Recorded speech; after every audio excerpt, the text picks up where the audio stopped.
And what's up, guys? Another episode of Spoiler Kings here. I'm Brian the Grizzly here with Brandman Brandon. How's it Hey going, everyone.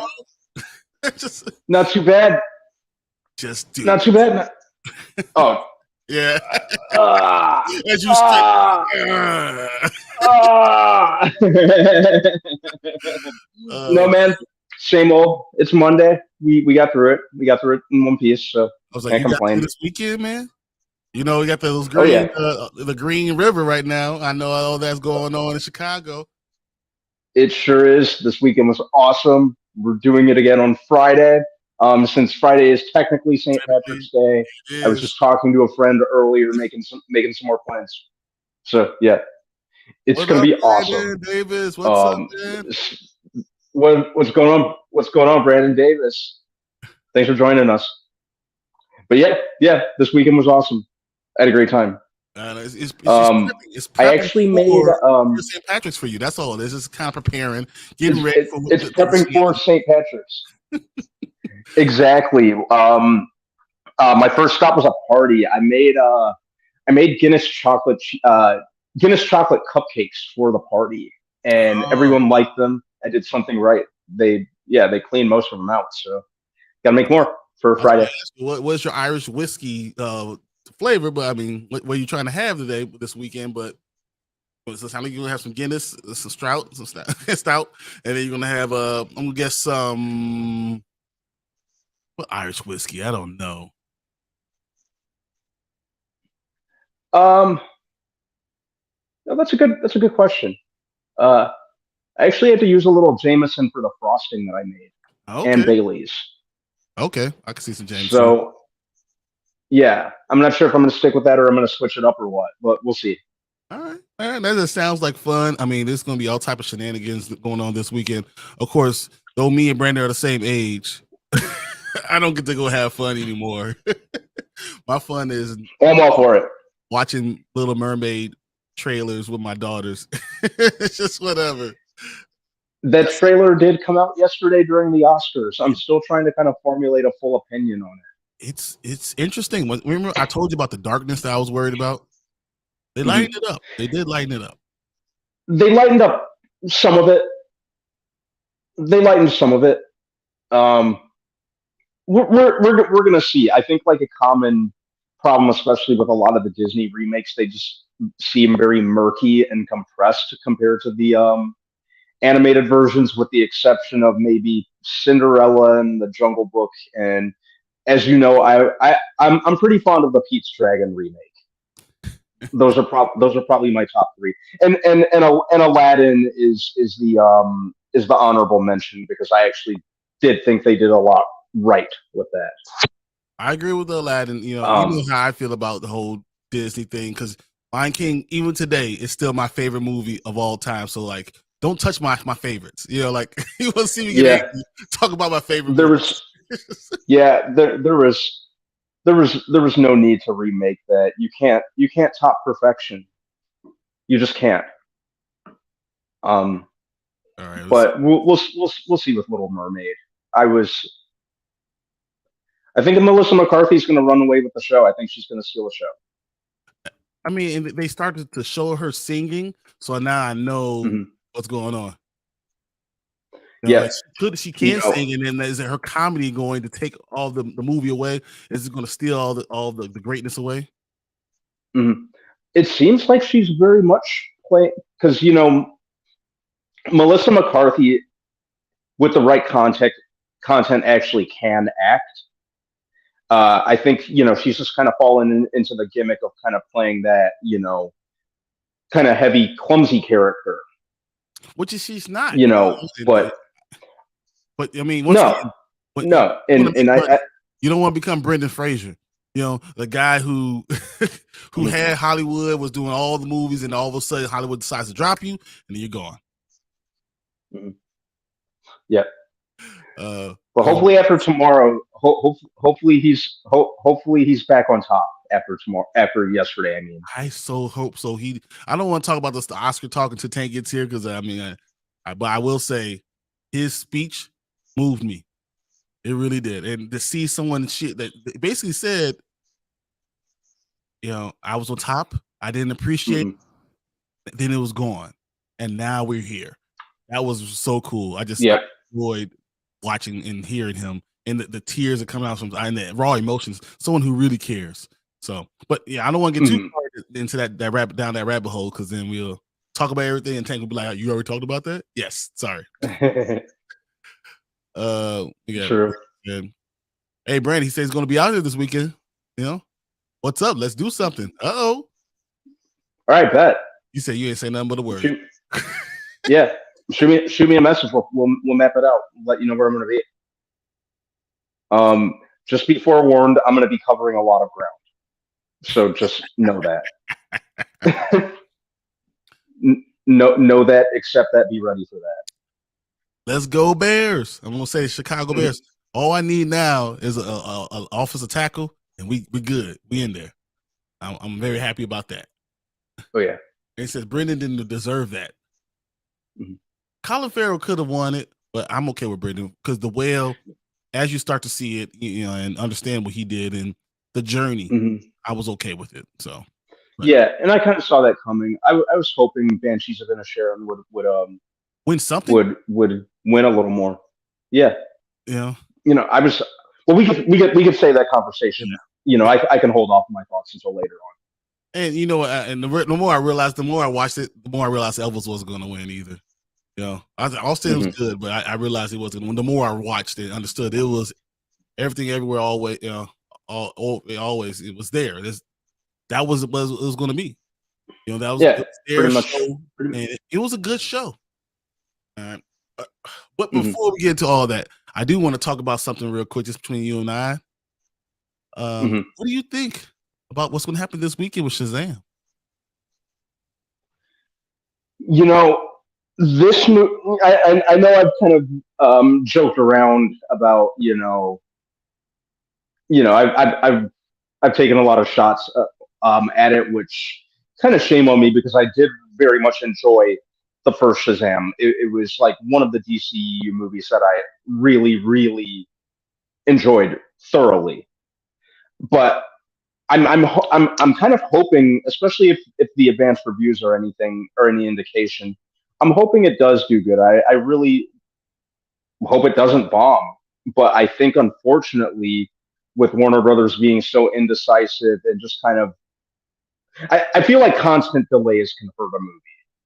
Constant release dates and I constant shifts. I don't think They've that's done it a what's couple. going to hurt it that much. I think what's going to hurt the movie more than anything Mhm. is the fact that you know we had Scream 6 this past weekend, along with Yeah. 65. Next Mhm. weekend we have John Wick, Dungeons and Yeah. Dragons. There's just so Hmm. many options right now. Like I think, and you only really get one weekend to just surprise and to make all this money. And if you I don't, I agree. you miss I out. agree. It might get lost in the shuffle. Yep. I would You actually, know. they probably should have pushed it back one more time. In the middle of April Yeah. might have been a better chance, or Easter weekend when people are all And out of school and can do stuff.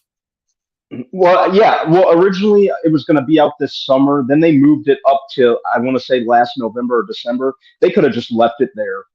It would have had good legs during that time frame. It would have. So I kind of, yeah, I fear they kind of, Warner Brothers really self sabotaged by dropping it in April. I You mean, know. the fact that you're in March and it's just so much. The end of April, beginning of April, end of March, it's just so much going on and so much competition. I mean, even on Mhm. TV, think about what we're talking about right now. All right, talking about The Last of Us, right? We're talking about The Mhm. Mandalorian right now. We watch Bel Air. I watched Picard.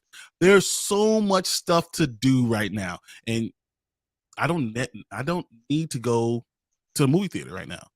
So, Mhm. and then there's better movies out too. It's like the DC was almost trying to not make money.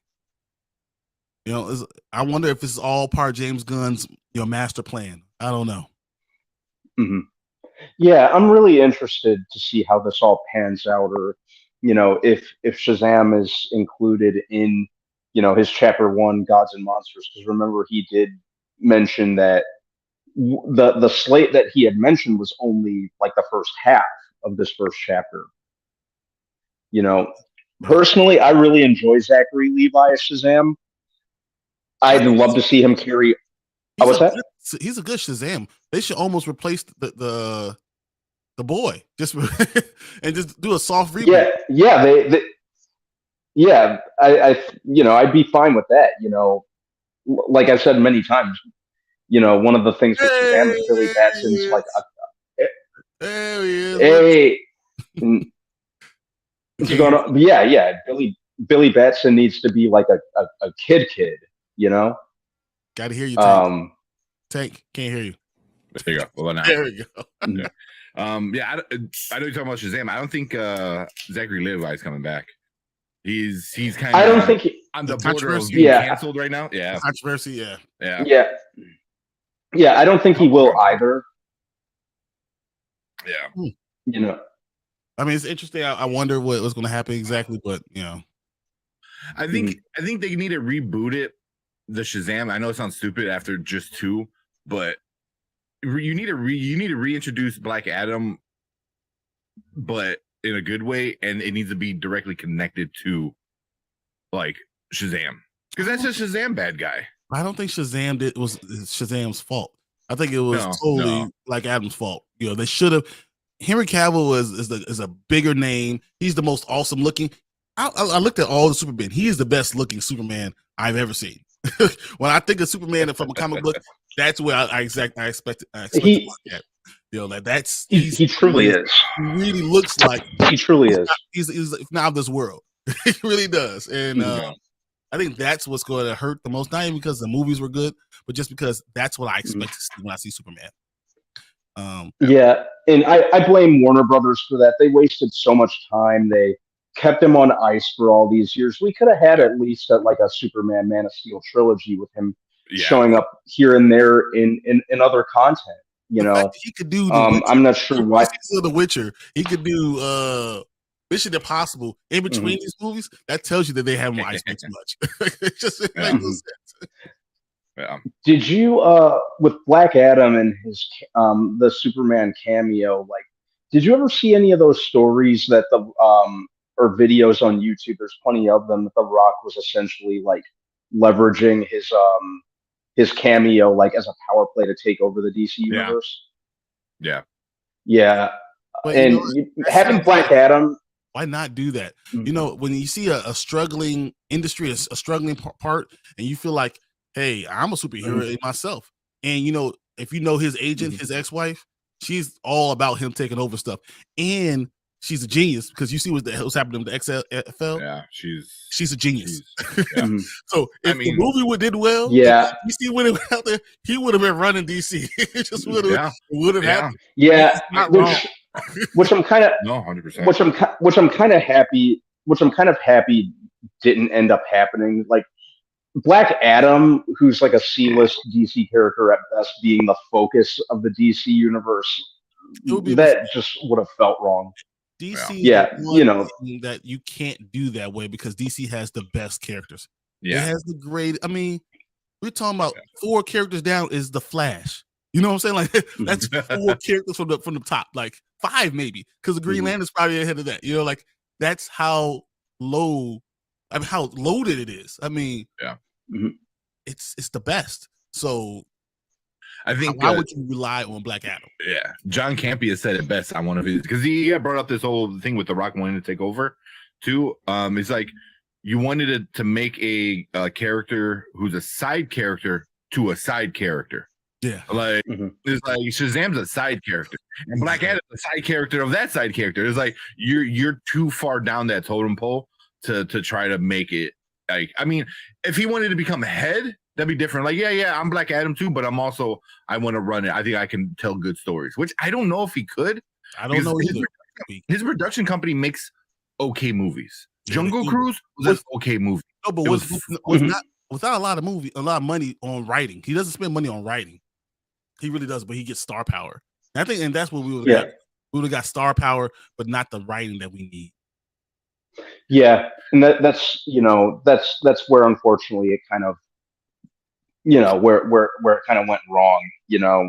It was we needed the writing on our side. or on that side.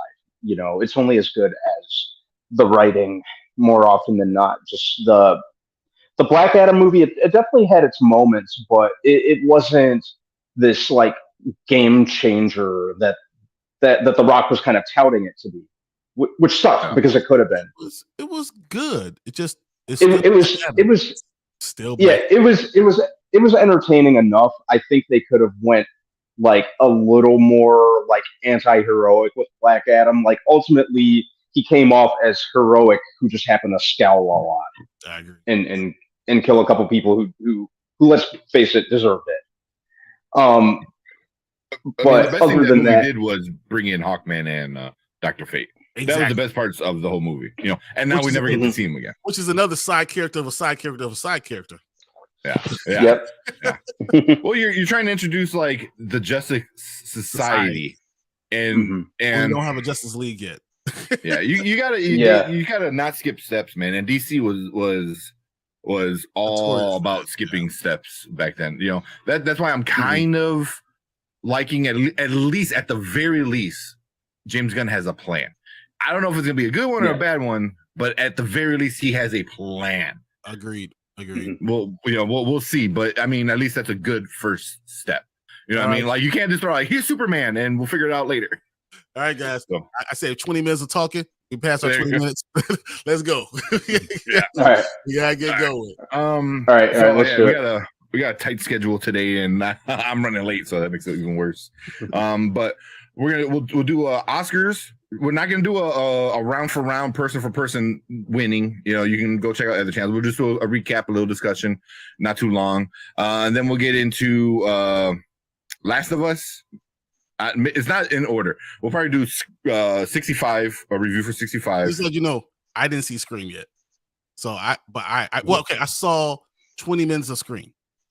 It sounds weird. And there you go.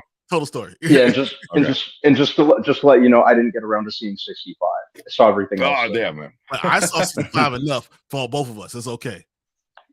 Yeah, I saw 65 was pretty fun. Scream was good for too. an hour and a half. It was like Scream 6. I was like, oh man, that's good bite size. All right. So then I'm planning on seeing it. They were good movies. They were fun movies. So we'll save those towards the end. So we'll do Last of Us, and then we'll do the movies at the back end. Yeah, so I really want to talk about Last of Us. I'm like, what am I gonna do now? Let's see, Derpy. Let's get into Oscars, and I'll get back. What's the Derpy? Oh man, my neck is freaking killing me. Oh man. Let's see. Hold on. I will get to you in a second, Derp. But we'll do the Oscars. This should be pretty quick. Well, I guess the first question is, were there any surprises to you guys? Did anyone have any really surprises? Well, yeah. The best supporting actress one, I think was the big surprise. Yes, pretty much all around the board. That was a huge surprise to me too. But honestly, I said during the Zach show, if when you don't win the SAG award, sometimes it does throw some seed of doubt. And that's kind of what I saw, and I was like, oh no, here we go again. I know that sounds like doom and gloom, but it's just I felt that way. And not that I don't like Jamie Lee Curtis. I do like Jamie Lee Curtis. I just thought that she wasn't the best supporting actress in that movie. Yeah, I agree. List. Yeah, on the list, she was only the third ranked. Because even Stephanie, Sue, I believe, she was better than Jamie Lee. But Stephanie Sue, I thought was the better actress in that movie. That's why I was like, she also played a more important role in the movie, just in general. So of course, she was gonna be on screen more, and her role was more important, so her acting was gonna be better. I don't know. Yeah, I thought that's not a knock against Jamie Lee Curtis. I thought she was fine. I just didn't think that she was best supporting actress material necessarily. Yeah. Well, Derpy's saying best actor was a surprise for him. And supporting actress. Because he thought that what's called was going to win it. Austin Butler was going to win it, but I thought really it was Brendan Fraser and Colin Farrell. I really thought between those two the entire time. Yeah. Yeah, and Me too. between those two, I thought it was going to be I thought it was going to be Brendan Fraser the entire time. There was some close ones. I thought Austin Butler was going to be close. I thought Colin Farrell, excuse me, it was going to be close, but I was like Brendan Fraser, whatever. Yeah, I think he had it. I heard Colin Farrell. When Colin Farrell, once again, when someone wins the SAG, you think that person's going to win the Oscar. So it wasn't until the SAGs that you really knew that Brendan Fraser had a good chance to win it. So I don't know, but let's go through the list real quick. Yeah, okay. you got it up. Yeah, so best sound, Top Gun Maverick. That kind of makes perfect sense, right? Yeah. It sure does, and that was a well-deserved one. Yeah. It was. Wait, go ahead. I'll bring up the comments a little bit. All right, and then best production design, All Quiet on the Western Front. I knew that was going to win. I knew that. I called that. The only one I thought that should have been nominated that wasn't nominated was Wakanda Forever. Best production design, I thought that should have won. Yeah, could have at least gave him a run over Elvis. 100% over Elvis. So what did Elvis do? And Babylon was really good too. Babylon was really production wise. Yeah. Film editing, that was kind of up there for me. I agree. Well, so film editing, I knew Everything Everywhere All at Once was going to win because it's you piece together these different stories and it was seamless. So I mean that's film editing in to the definition. It's like if you look up film editing, that's what he did. But did it surprise you guys that guys said this is only my second movie editing? Yeah, that's impressive. That's super. There's a lot of people like new to the game that won some awards. I believe the Daniels, they stole the whole back end of that show, but they were fairly new too. So that's always a good sign that you're really good at your craft. You know what I mean? Where by then, and also, it was All Quiet was a great movie based on a book, based on already a remake. So you have a little bit of stuff to guide you. But yeah. Okay. Yeah, best costume design. Black Panther Wakanda Forever. There was no question. 100%. Nothing. I remember I was talking to Zach. He said Babylon. I was like, look, I'm just like, they created a country. It wasn't even Wakanda. Like do you not remember what we saw when we went under the water? They had to create a Mayan temple under the water. Yeah, it was the most beautiful thing that you ever seen. There's no way. Come on, guys. Yeah, that's why I say production design should have won too. Personally. Yeah. Best makeup and hairstyling. The whale one. That one was. That one I thought it would be Elvis, maybe, but I mean, making Brendan Fraser like look like a 600-pound man is impressive. His face, to do the expression. So that one was good. But they said that was a no-brainer. I didn't know that was a no-brainer, but hey, whatever. Okay.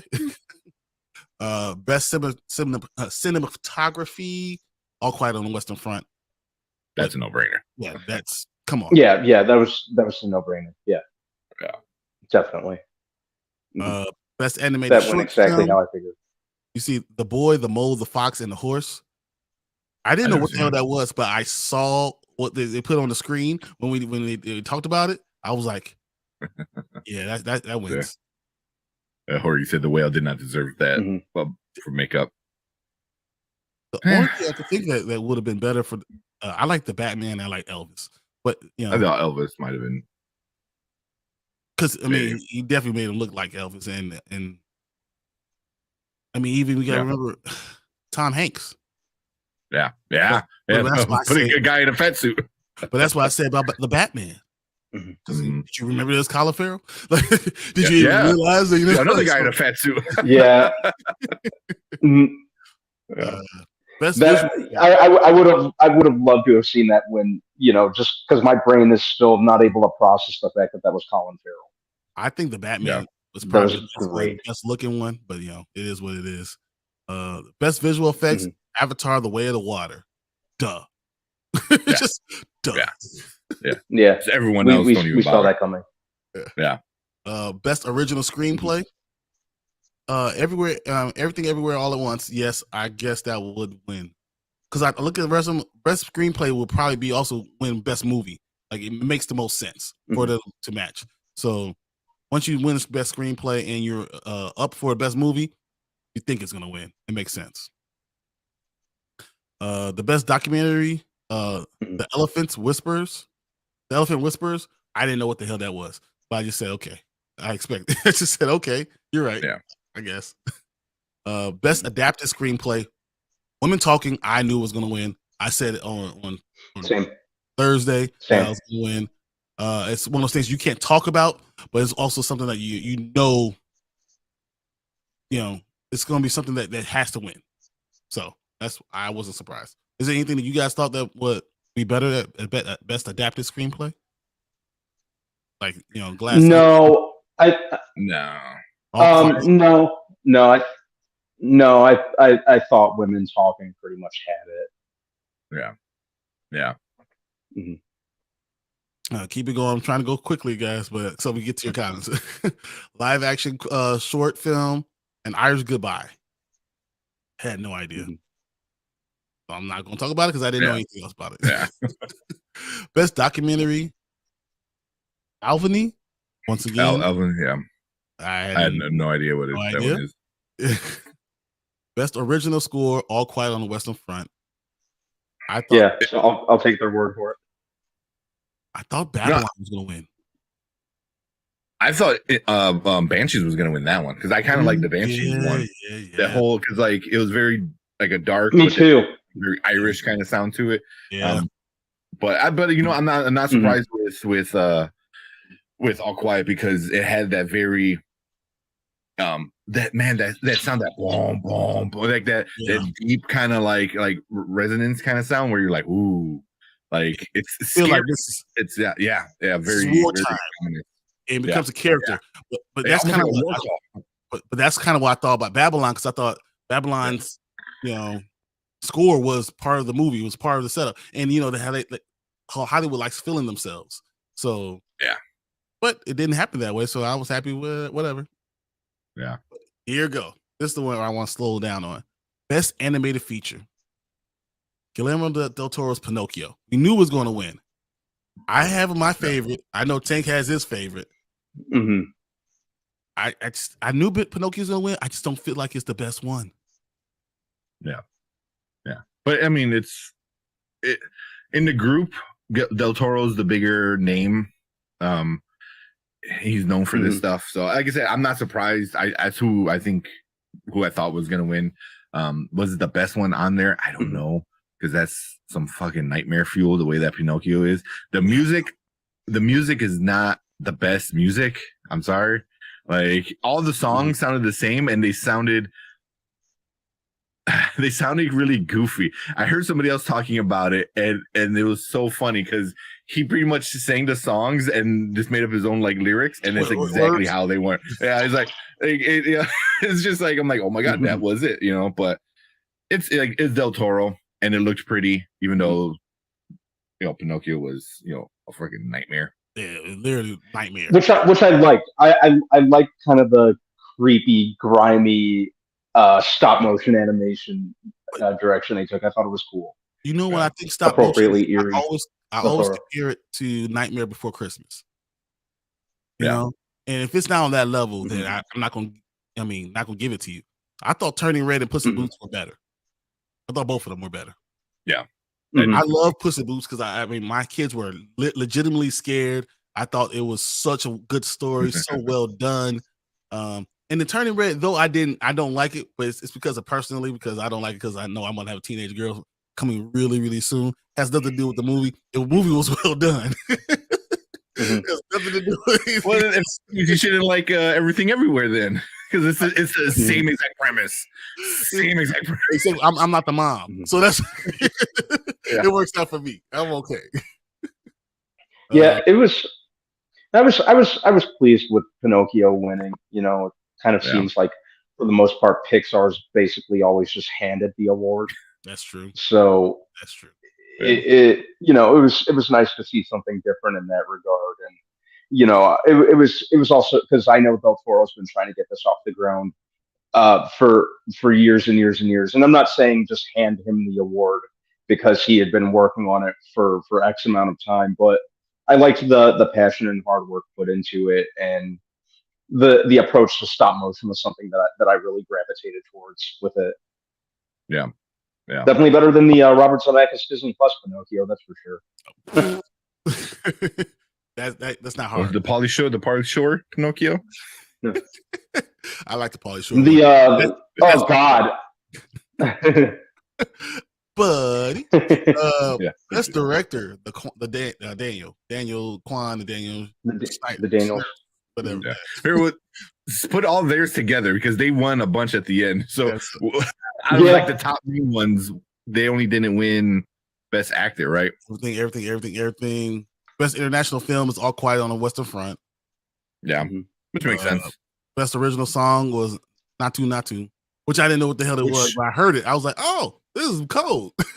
That saw sounded that good. With the dancing was it? I'm like, oh, this is the best song. Well, because they played all the songs, which I liked throughout the night, and by far, I'm like, oh, I still haven't seen RR, and I know I need to see because everyone tells me it's amazing. Really? Everyone's telling me that it's terrible. RR is fun. RR, I've heard the opposite. I heard it's such a great.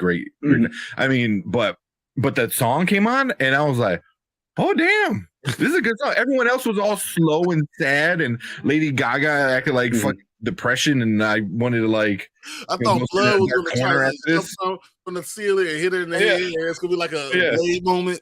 She's going to turn to a vampire. Something. It was so. Oh yeah. All the songs were very slow and like kind of like, and then this one comes out and they're fucking dancing and flipping and shit. I was like, damn, all right, I like this song, man. This song's awesome. So I'm glad it won, though. I'm glad it won. During the Lady Gaga, during the Lady Gaga song, I used that as an intermission and went and took my trash out. That's probably the best. Watching it, man, I wanted to go in a corner and just cry. I was like, why? Why does life suck? Yeah. I'm like this is a good enough time to just go do something else for a couple minutes. All right. Yeah. Now I want to go ahead and bring up Brett. Oh wait, Joel, check that. I didn't know that. First non-Disney to win since Spider-Verse. Wow. That's interesting. Well, I mean, maybe Disney's starting to lose it a little bit. I thought Spider-Verse was Sony. Yeah, no? so it is. So it's the first. So Guillermo del Toro. It's usually. The first time. Oh wait. I'm usually sorry. Disney. I'm sorry. Yeah, I misunderstood. Almost always. I misunderstood. Yeah. I misunderstood. My mistake. My bad. So let's see. Best actor, Brendan Fraser, The Whale. So I kind of just want to get into that. Basically, so once again, I thought Colin Farrell could have won. I know Austin Butler did a great job as Elvis. He did a phenomenal. I'm not an Elvis fan at all. Just put it out there. I'm not an Elvis fan. That's just not me. I see horror geek in here is like, yep. What he said. I'm happy Elvis went empty-handed. The cherry on top of the night for me. I laughed. I was like, yeah. Yeah, I just to be honest, in a weird way, me too. I'm not a fan. It has nothing to do with him. It just, or maybe it does have to do more than the time. And that's not for me. But Austin Butler did a great job as Elvis. Like really did. Colin Farrell, I thought was just magnificent, honestly. Same. I was very disappointed about that. Love Brendan Fraser. Always great to see a comeback story like that. So I was happy for him.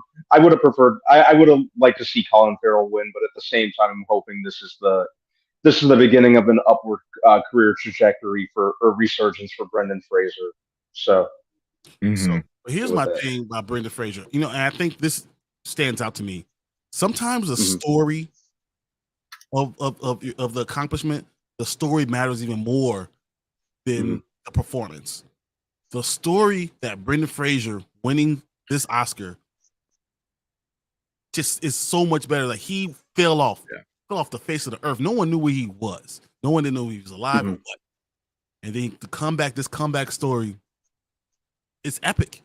It's literally an epic story. And once again, I feel like the story of that is even better than his performance. And his performance was damn good. It was damn good. It made me very teary. It was hard. And then his speech was so real, and thanking his sons, and just saying basically, I said at the beginning of this, basically he said, I was at the top of Hollywood. I didn't appreciate it. It got taken away from me, and somehow I got back here. Yeah. And I was he had the best speech of the night by far. He had the best speech. Who is it? Data. I can't think of his real name. I'm sorry. Quinn. I forgot his name. K. Huey Kwan. However I mispronounce it. Yeah, sorry. But his speech was very emotional and like excited. But Brendan Fraser's was he was shaking. He felt it. He knew. He's like, wow, because being gone, being like, so he was but he was also part of that whole like the Me Too kind of thing, but because it also happened to guys, and he was there, he was part of the whole like Harvey Weinstein, effing up your life type of shit, legit, like, and he was blacklisted from Hollywood, because he didn't want to, do bad stuff, so, and to see just him coming back, but like Horgy said, like he broke the biggest rule, actor winning the best actor being nominated, but not the movie he's in. He was better than the movie. You know what I mean? Like the story was good, like you said. His performance was amazing. Which is why I think Angela should have won it, because her performance outshined the movie. You know what I mean? It's like, because even with that, it's so much better because it's bigger than the movie was great, but there's two other supporting actresses, and that's what I just didn't understand. Oh yeah. Angela stole the movie. In her scenes, you felt everything.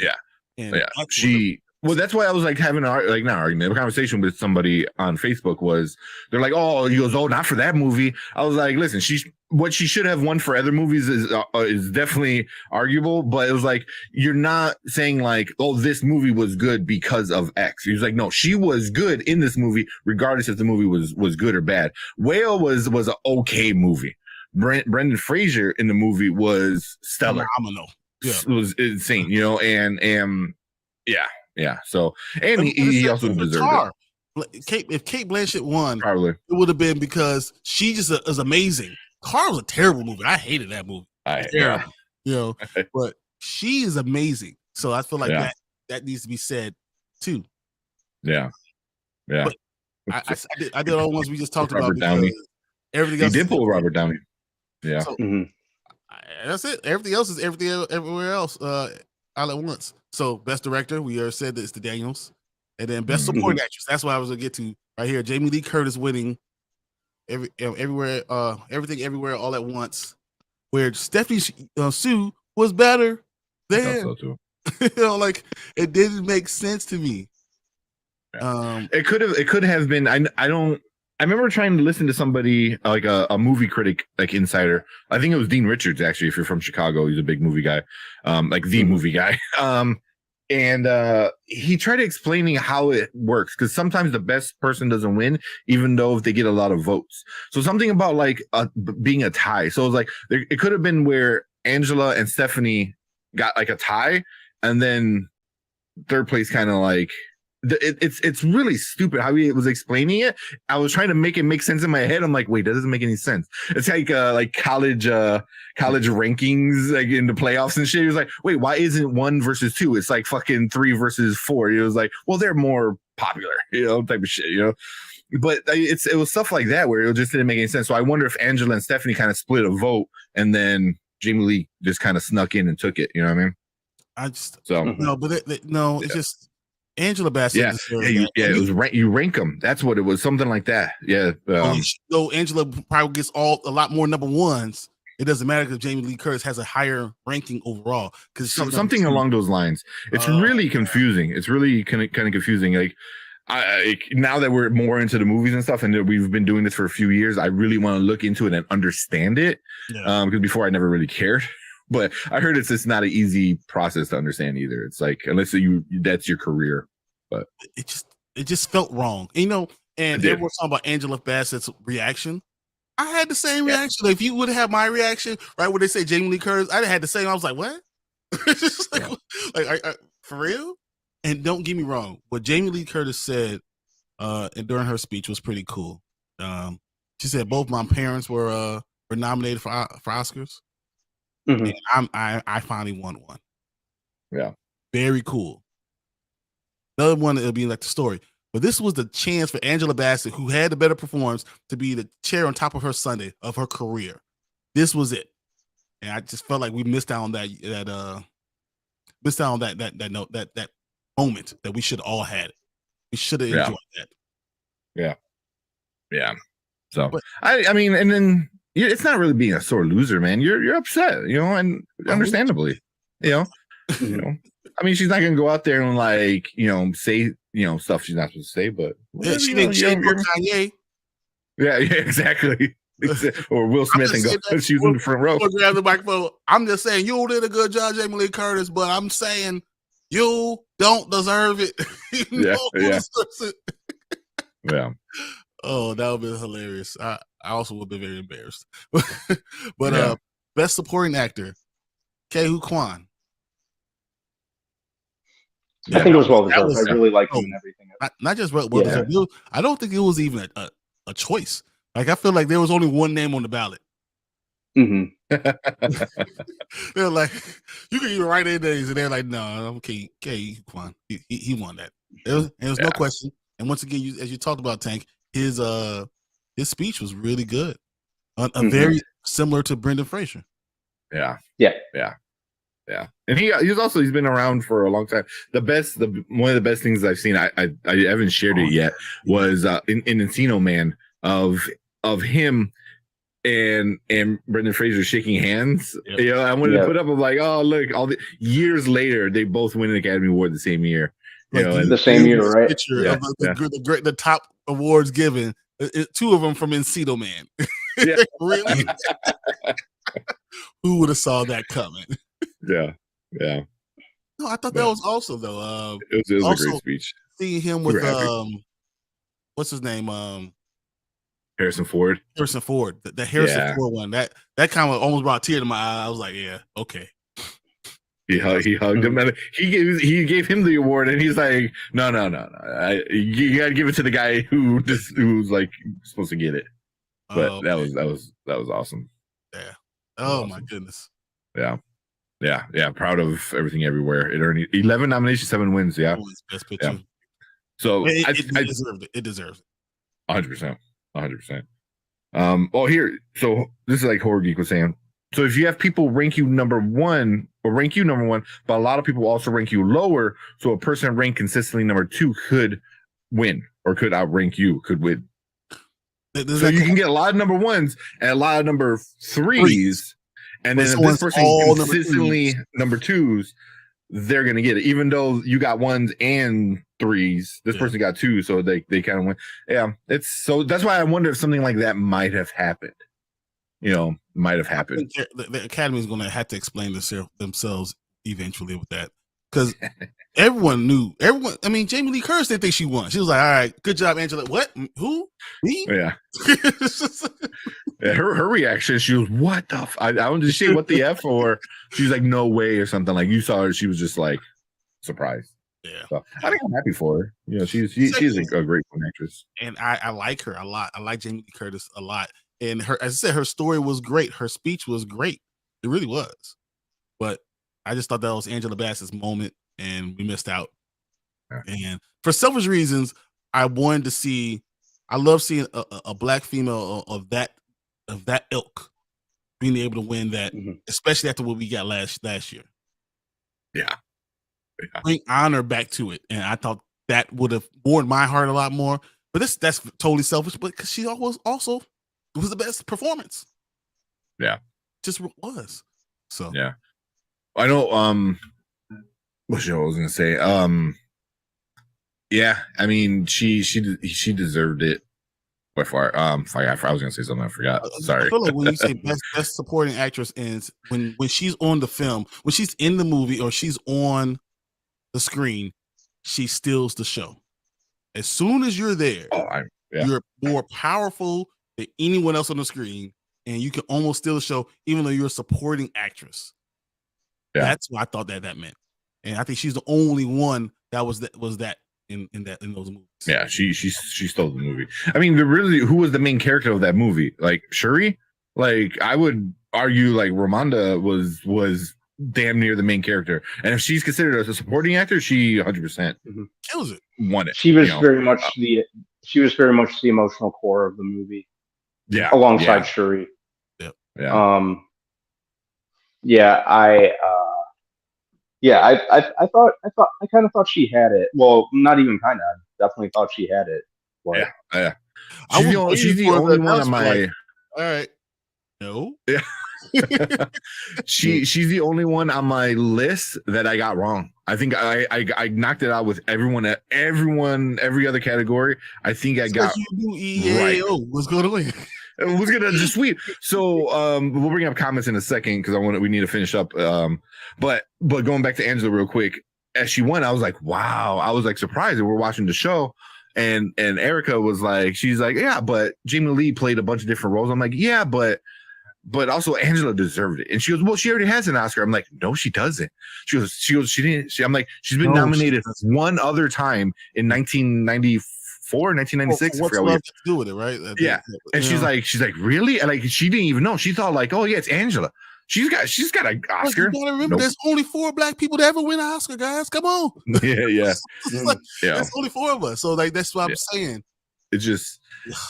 Like you said, a person of her caliber of acting and how great she is, like Erica assumed like, oh yeah, she's got an Oscar. I'm like, no, like she does not. With all the great movies she's been in, never. And all the great performances and how you.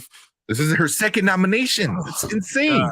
It's insane. You know, and then you have Kate Blanchett, who's been in like what? This is her 8th nomination. Yeah. It's a terrible movie, but we're gonna give it to you anyway. Don't worry about it. Yeah. But so let me in the same thing. I just want to get to Michelle Yeoh, Best Actress. Oh yeah. I know we got to put some other stuff up, but Michelle Yeoh, because we were talking about people that you thought might be past their prime and no longer have the opportunity to win, and she got it, and I was so happy for it, and I thought she deserved it more than anyone else, and I mean, bravo. I mean, she was so good. The movie was so good. And did you notice she was never classically trained for martial arts? Did anyone know that? Like, what? The stuff that she's done? Mm-hmm. Dude. Yeah, it's weird to think about, like with, Tomorrow Never Dies, Crouching Tiger, Hidden Dragon, even that awful third Mummy movie. She's amazing in all the things she does. To never be classically trained, what? Yeah. Oh, that was pretty amazing. Yeah, I was rooting for her too. I think she was gonna win. I know Jorge said she was the first person of color to win Best Actor in 21 years. She's the first Asian woman to win. There was one before a long time ago, but she wound up like I was reading up on it. I can't remember her name, but she wound up changing her name and like her heritage so she could become an actor because Asians weren't allowed to act, so she had to change who she was. So technically she was, but she wasn't able to claim it. Where Michelle Yeoh is, I guess they're like, no, she's the first openly Asian, I guess, but they're giving it to Michelle Yeoh as the first Asian to win the Best Actress award. But like I said, also just non-white people in 21 years. That's crazy. The representation, it's humongous for this thing, and that's another why I feel that's another missed opportunity. Remember I said that the story sometimes even more important than the performance. The story about all these inclusive people winning these Oscars and this Oscar, what should have been what the answer was.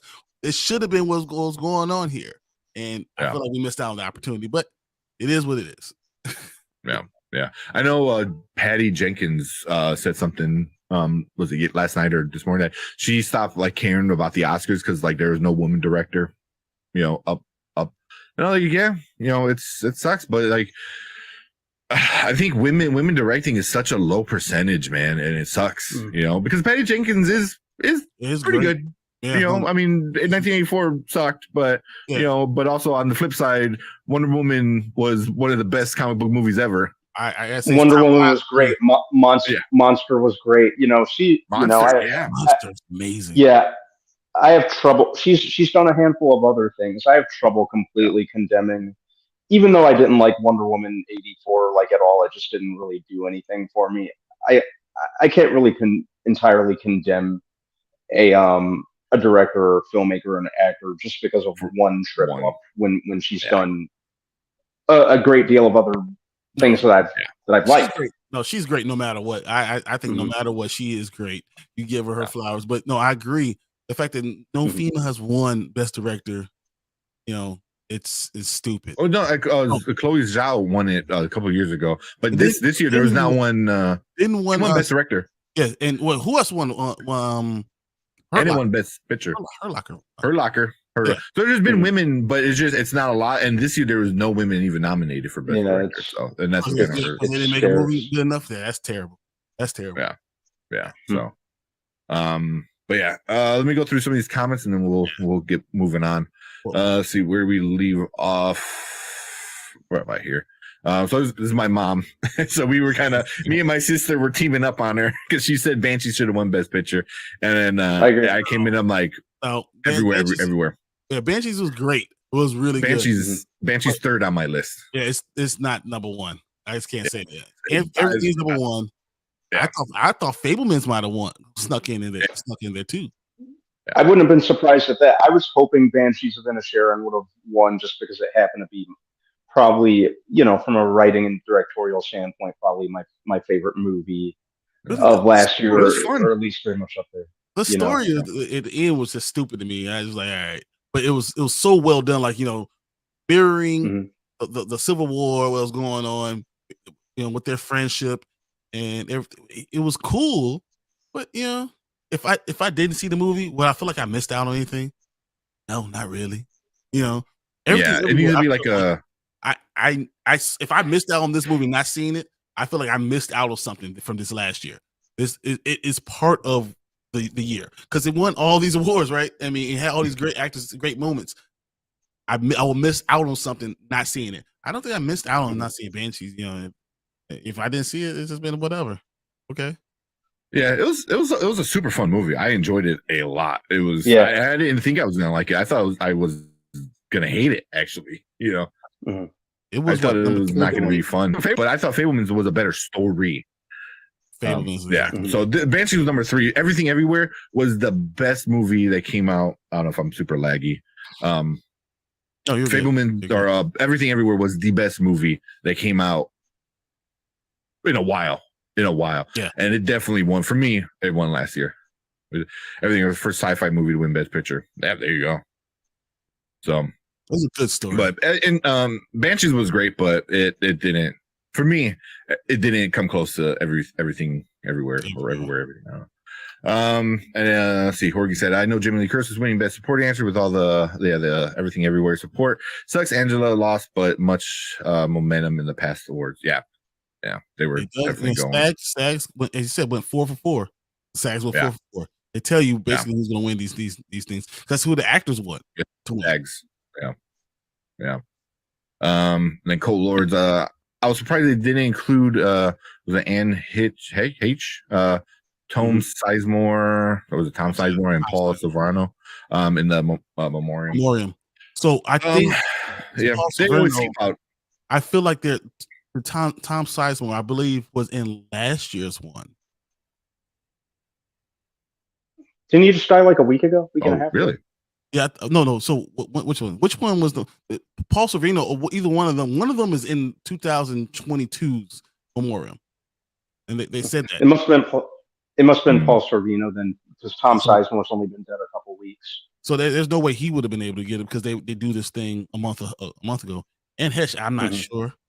Yeah, but I remember we were talking about this before, and they're like, "Oh yeah, it was in 2022 because it happened, and we were able to sneak it in 2022." So yeah, but it is what it is. But they always skip out on some people. They usually add somebody who's still alive. No, but what didn't they put something on there for a full list of memoriam go to this website. They said that during the Oscars. So Yeah. like even if they miss them, they said we have a full list and with a full video for everyone, that should have been on here on the website. So they couldn't update something, so they just stuck with it and said the full thing is there. Yeah. So yeah, I'll probably find the link and I'll post it in the description. What's crazy is that Brendan really hasn't had a great career. It was a fun career. I think in the early in the 90s he was the guy, and then he was becoming the next big guy, and then things happened where he didn't play ball the way it just kind of Harvey Weinstein. Literally it is Harvey Weinstein, like blackballed like him from Hollywood. So who's the bad guy? George of the Jungle. I love The Mummy. You know what? And I hate whitewashing things. I love The Mummy. It is totally whitewashed. It was whitewashed Egypt. 100%. They were just fun movies, especially the first two. Like I love that kind of tongue in cheek. They're just fun popcorn movies. They knew what they were. And, I think that Brendan Fraser. Like I just believe that he could punch a dude in the face and it hurt that bad. Like it's just Yeah. The funny part in the first one was when he threw that chair at the guy. I always thought that was hilarious.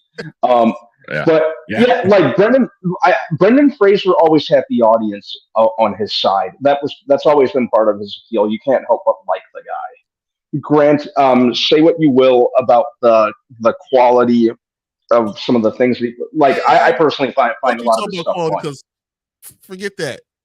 Oh, I was addressing what Brandon. I'm addressing what my buddy Brandon said.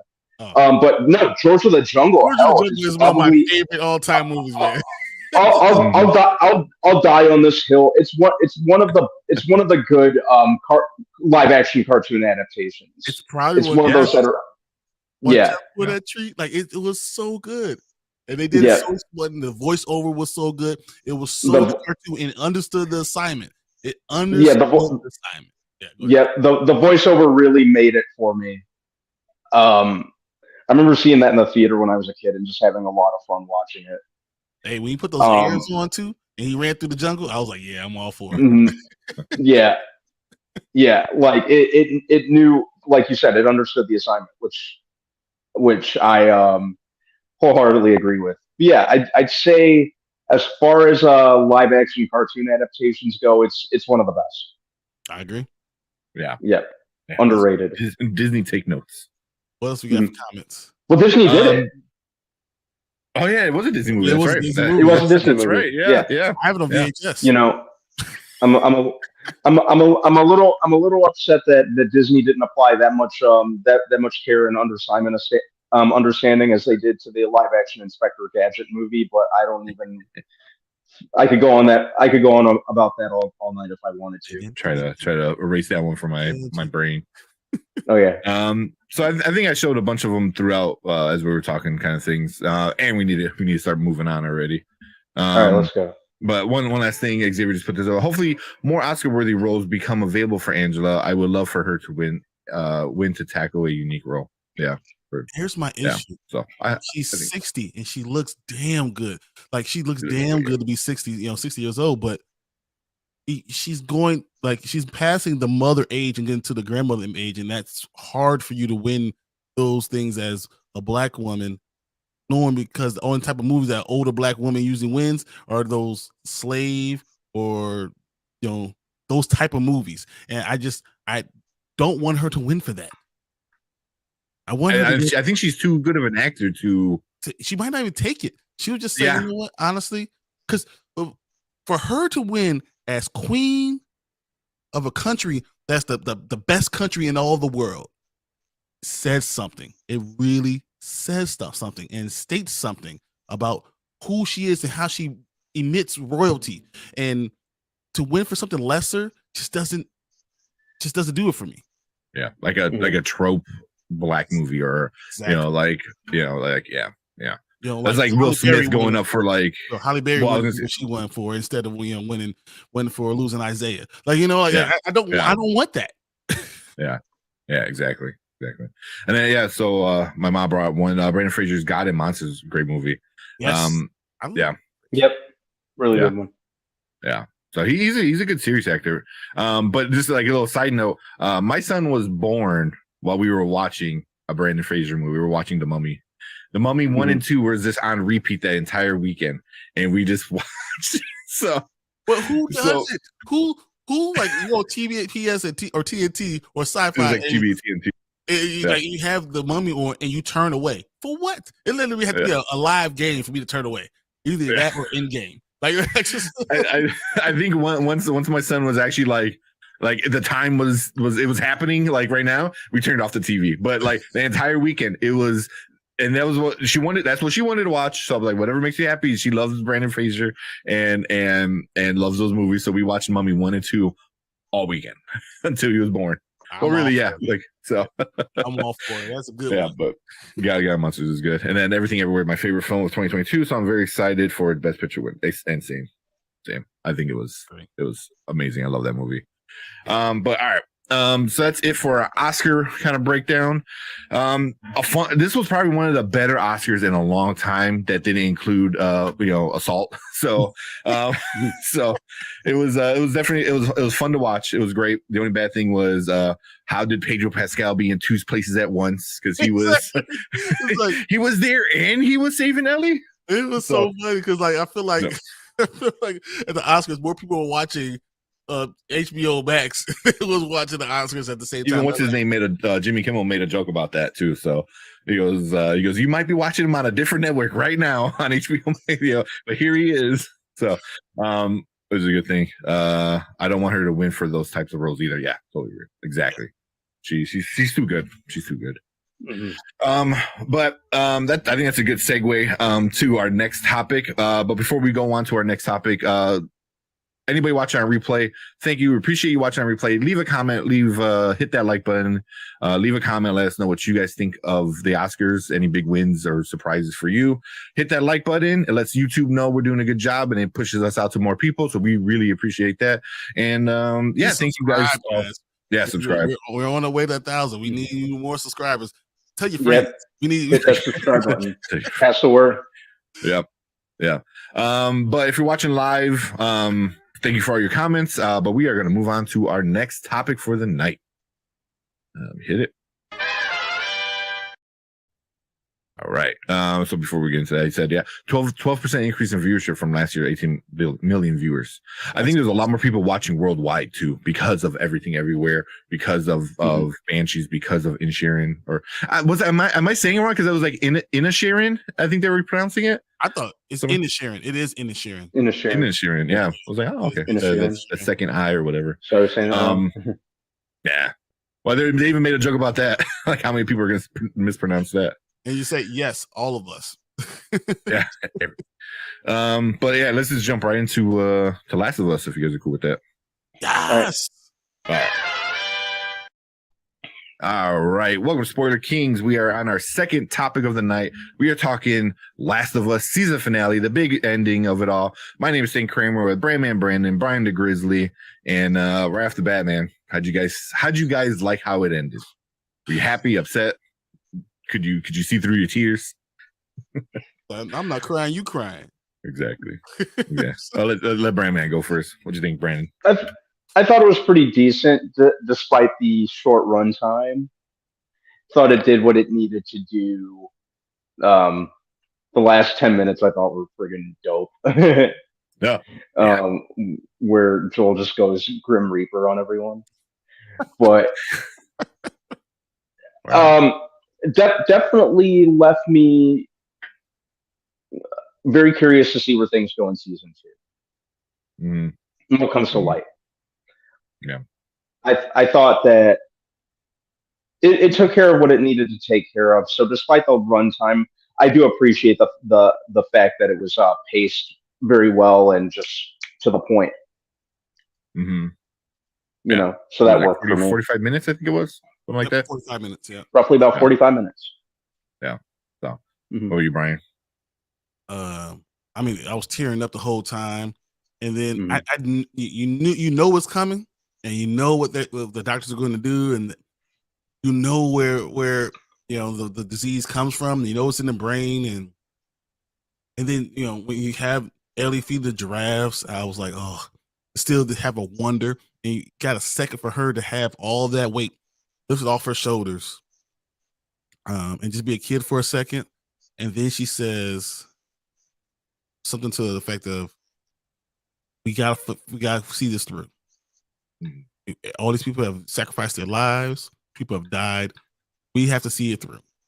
And after we do this, I will follow you wherever it goes. I don't care if it's to the moon, a ranch, wherever you're going. I will follow you wherever. But I have to get that. This for me. I have to do that. And as a father, I think about it.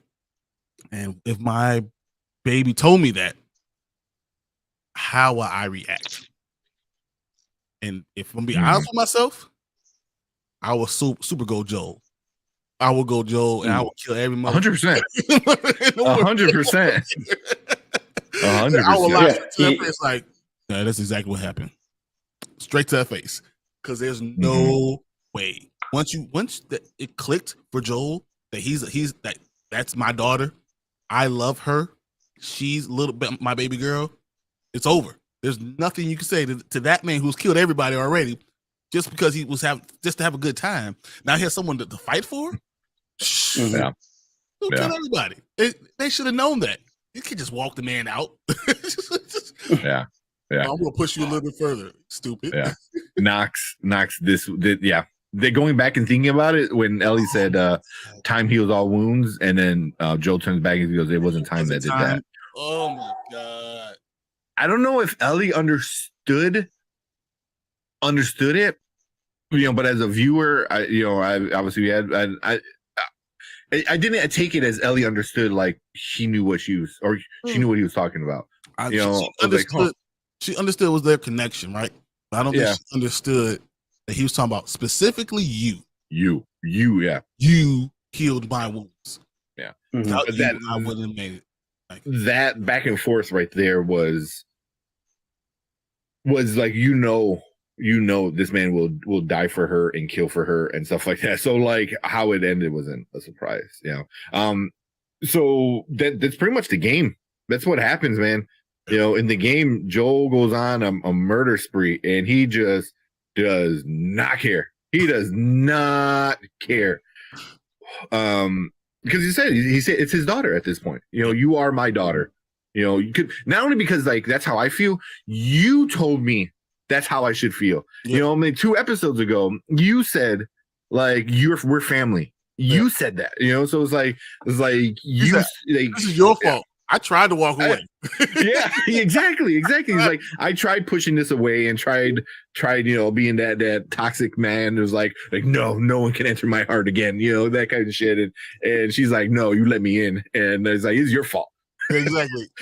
But yeah, there's no way. I mean, but for me, the beginning though, that was amazing. Ellie gave birth to Ellie. So if you don't know, the mother was the voice of Ellie.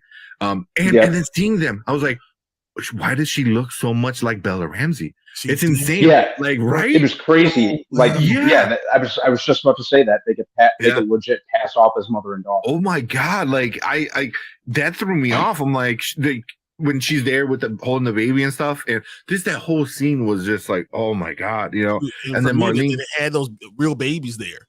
Those real babies there blew my mind. And then, as you said, Marlene walking in and her emotion, because now we now know Ellie's mom and Marlene were around forever. They were together since they were kids, and Marlene had to kill her best friend, person she's known longest, had to kill her. And now she's trying to do this to her daughter, knowing she made a promise to her best friend that she shot in the head. Like, so it's just so convoluted. That was so much. But I think her name was Anne, right? The mom. Yeah. But her being smart enough to know not to say, or to say like, oh, I cut the cord before I was bit, even though she lied. Which also that kind of gave me, I was like, she got bit, and then within like 60 seconds she cut the cord. I was like, there's no way it passed through that quick. There's no way.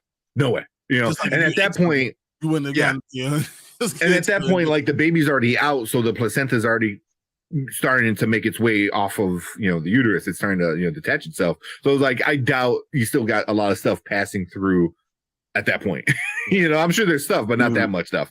So I was like, I'm like, what? But at least it gives us a reason why Ellie is the way she is, immune wise, So I'm like, okay, I appreciate that.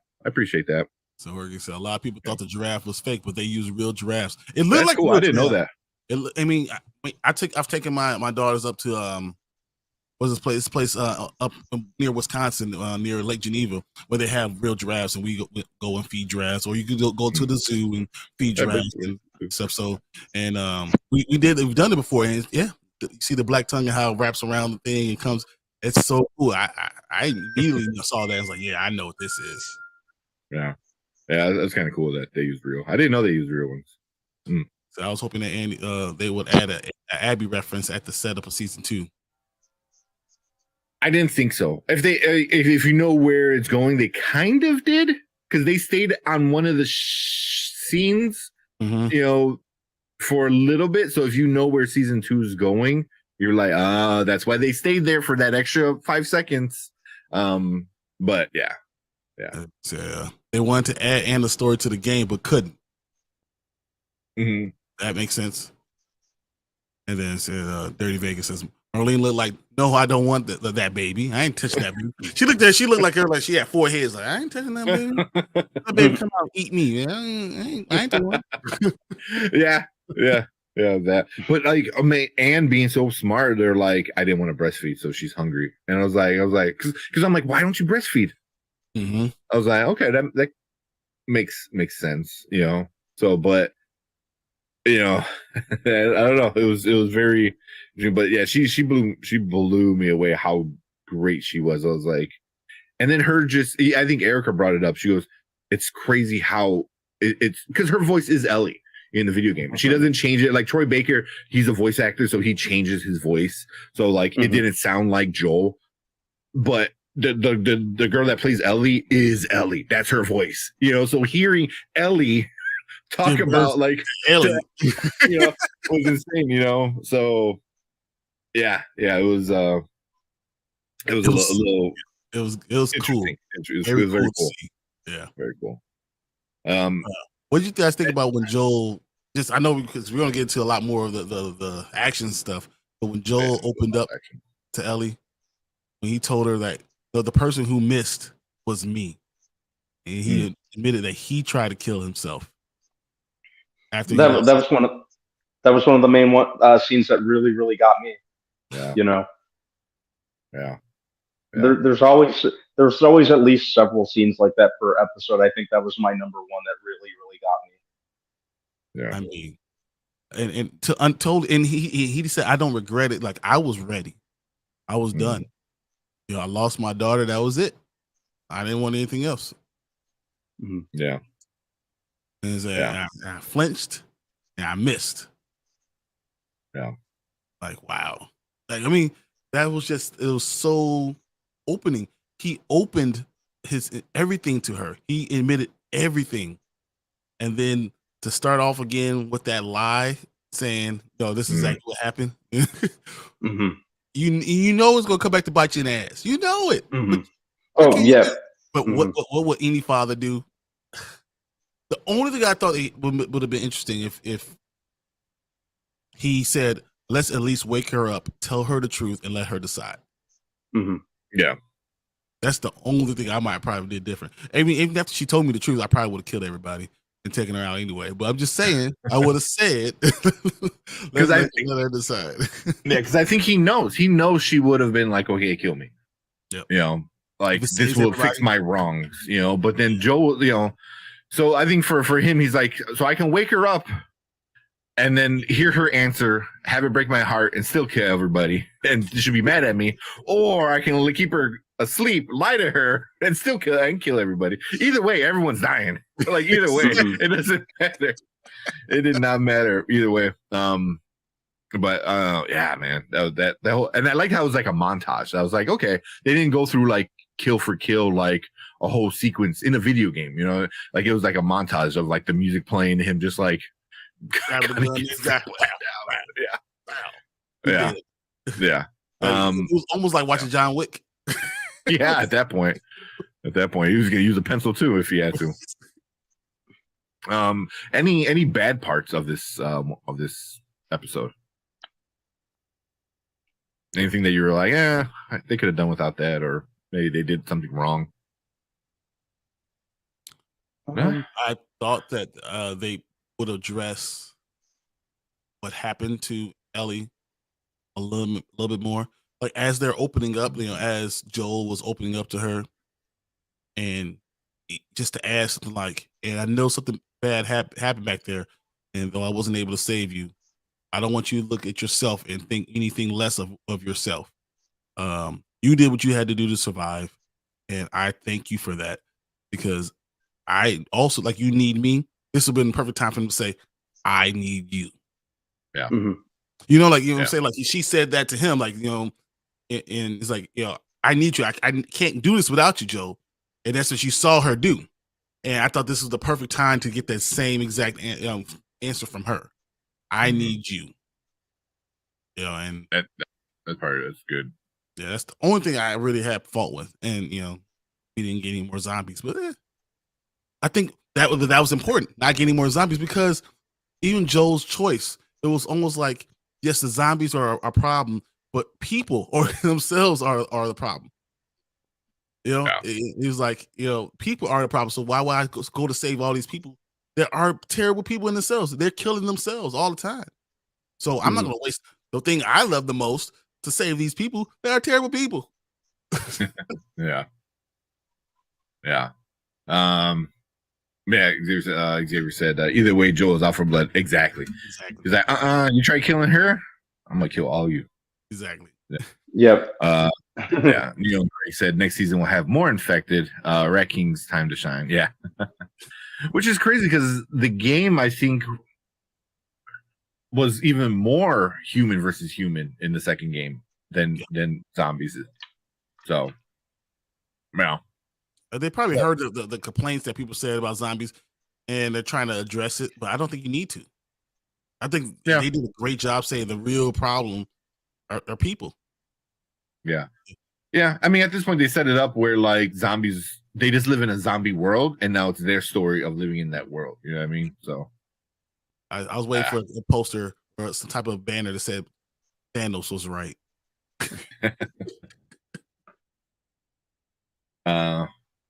Did you have anything that did you thought that was bad that you didn't like in this episode?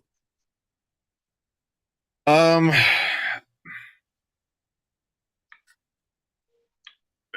I don't know, because I thought the whole time I was just like on edge of my seat the entire time. I'm trying to think because right now a lot of people are not liking the ending. They thought it ended very abruptly and stuff like that. But from what I understand and remember, the game kind of ends pretty similar, with the lie and the promise and stuff like that. Yeah, man. I mean, I thought this was a great episode to end it, because we already, like, if you don't know and you're watching this for the first time, there is going to be a season 2. They already said it. And now there's like rumors that there might be a season 3. Yeah, they said it's going to take time to get to the second part of the game. So they're still going to do some more movements and more things. Which I'm so surprised. I'm like, why wouldn't you split season 1 into 2 parts, two seasons, game 2 into 2 seasons, and then you got 4 seasons to let the next video game to come out, and then you can do another season. It's like, well, I think exactly what Jorge just said. Ellie knows that Joel lied to her. He's lying to her. She knows that he's lying to her. Yeah. But she knew. But she chooses to believe him just because. It gives her an excuse to not think about it, maybe. You know what I mean? Like, listen, I trust you, even though I know you're lying. You said you're not lying. That's good enough for me for now. Yeah. Eventually, it's going to come back to her, because that's what happens to all young adults. Eventually, but you lied. All that other crap. Yeah. He's like, I did. But that was 5 years ago. It's like, it doesn't matter. So why are you bringing up old stuff? Yeah. All up in YouTube right now that if you like the ending of Last of Us, just hit yes or no. I'm kind of curious to see what people think. But Yeah, man. I mean, I was super happy with it. Xavier Fig said all the zombie budget was blown in episode 5. They all came out. That was it. That's all we have, guys. Yeah. It's fine. It's fine. I mean, stuff like that, I don't matter. Walking Dead does that a lot, where it's like not a lot of zombies, and then one episode where every single zombies, a bazillion zombies. Yeah. Max says the beginning where Joel was trying to cheer up Ellie broke my heart, but it made the giraffe scene way more satisfying because he could finally see her laugh again. But that's why I thought he should have addressed. I know what happened to you. I know it's something you don't want to talk about. One, I'm here for you. Two, I'm proud of you the way you're able to do it and handle yourself. And I hope you never had to deal with it, but I'm proud of you. But just kind of reassure someone who just went through the most traumatic thing that you can't even imagine for a girl to go through. The most traumatic thing. I mean, but it was weird because she at the end of the episode when she opened up, like basically she had to kill her best friend. That was a big thing too. So that's like the one thing she was holding back from him. But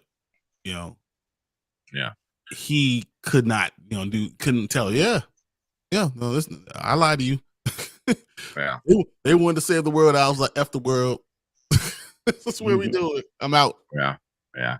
See, I don't know if he knew the extent of what was happening with Ellie, in the restaurant, kind of thing, because she came out all bloody and stuff. So obviously she killed somebody. You like that doesn't take a rocket science to know that, and just knowing the guys that he just killed, and what he heard them say, I was like, okay, well they're not good guys or stuff like that, or they're a group that, but I don't know if he knew the whole, trying to, do stuff with her. I don't know.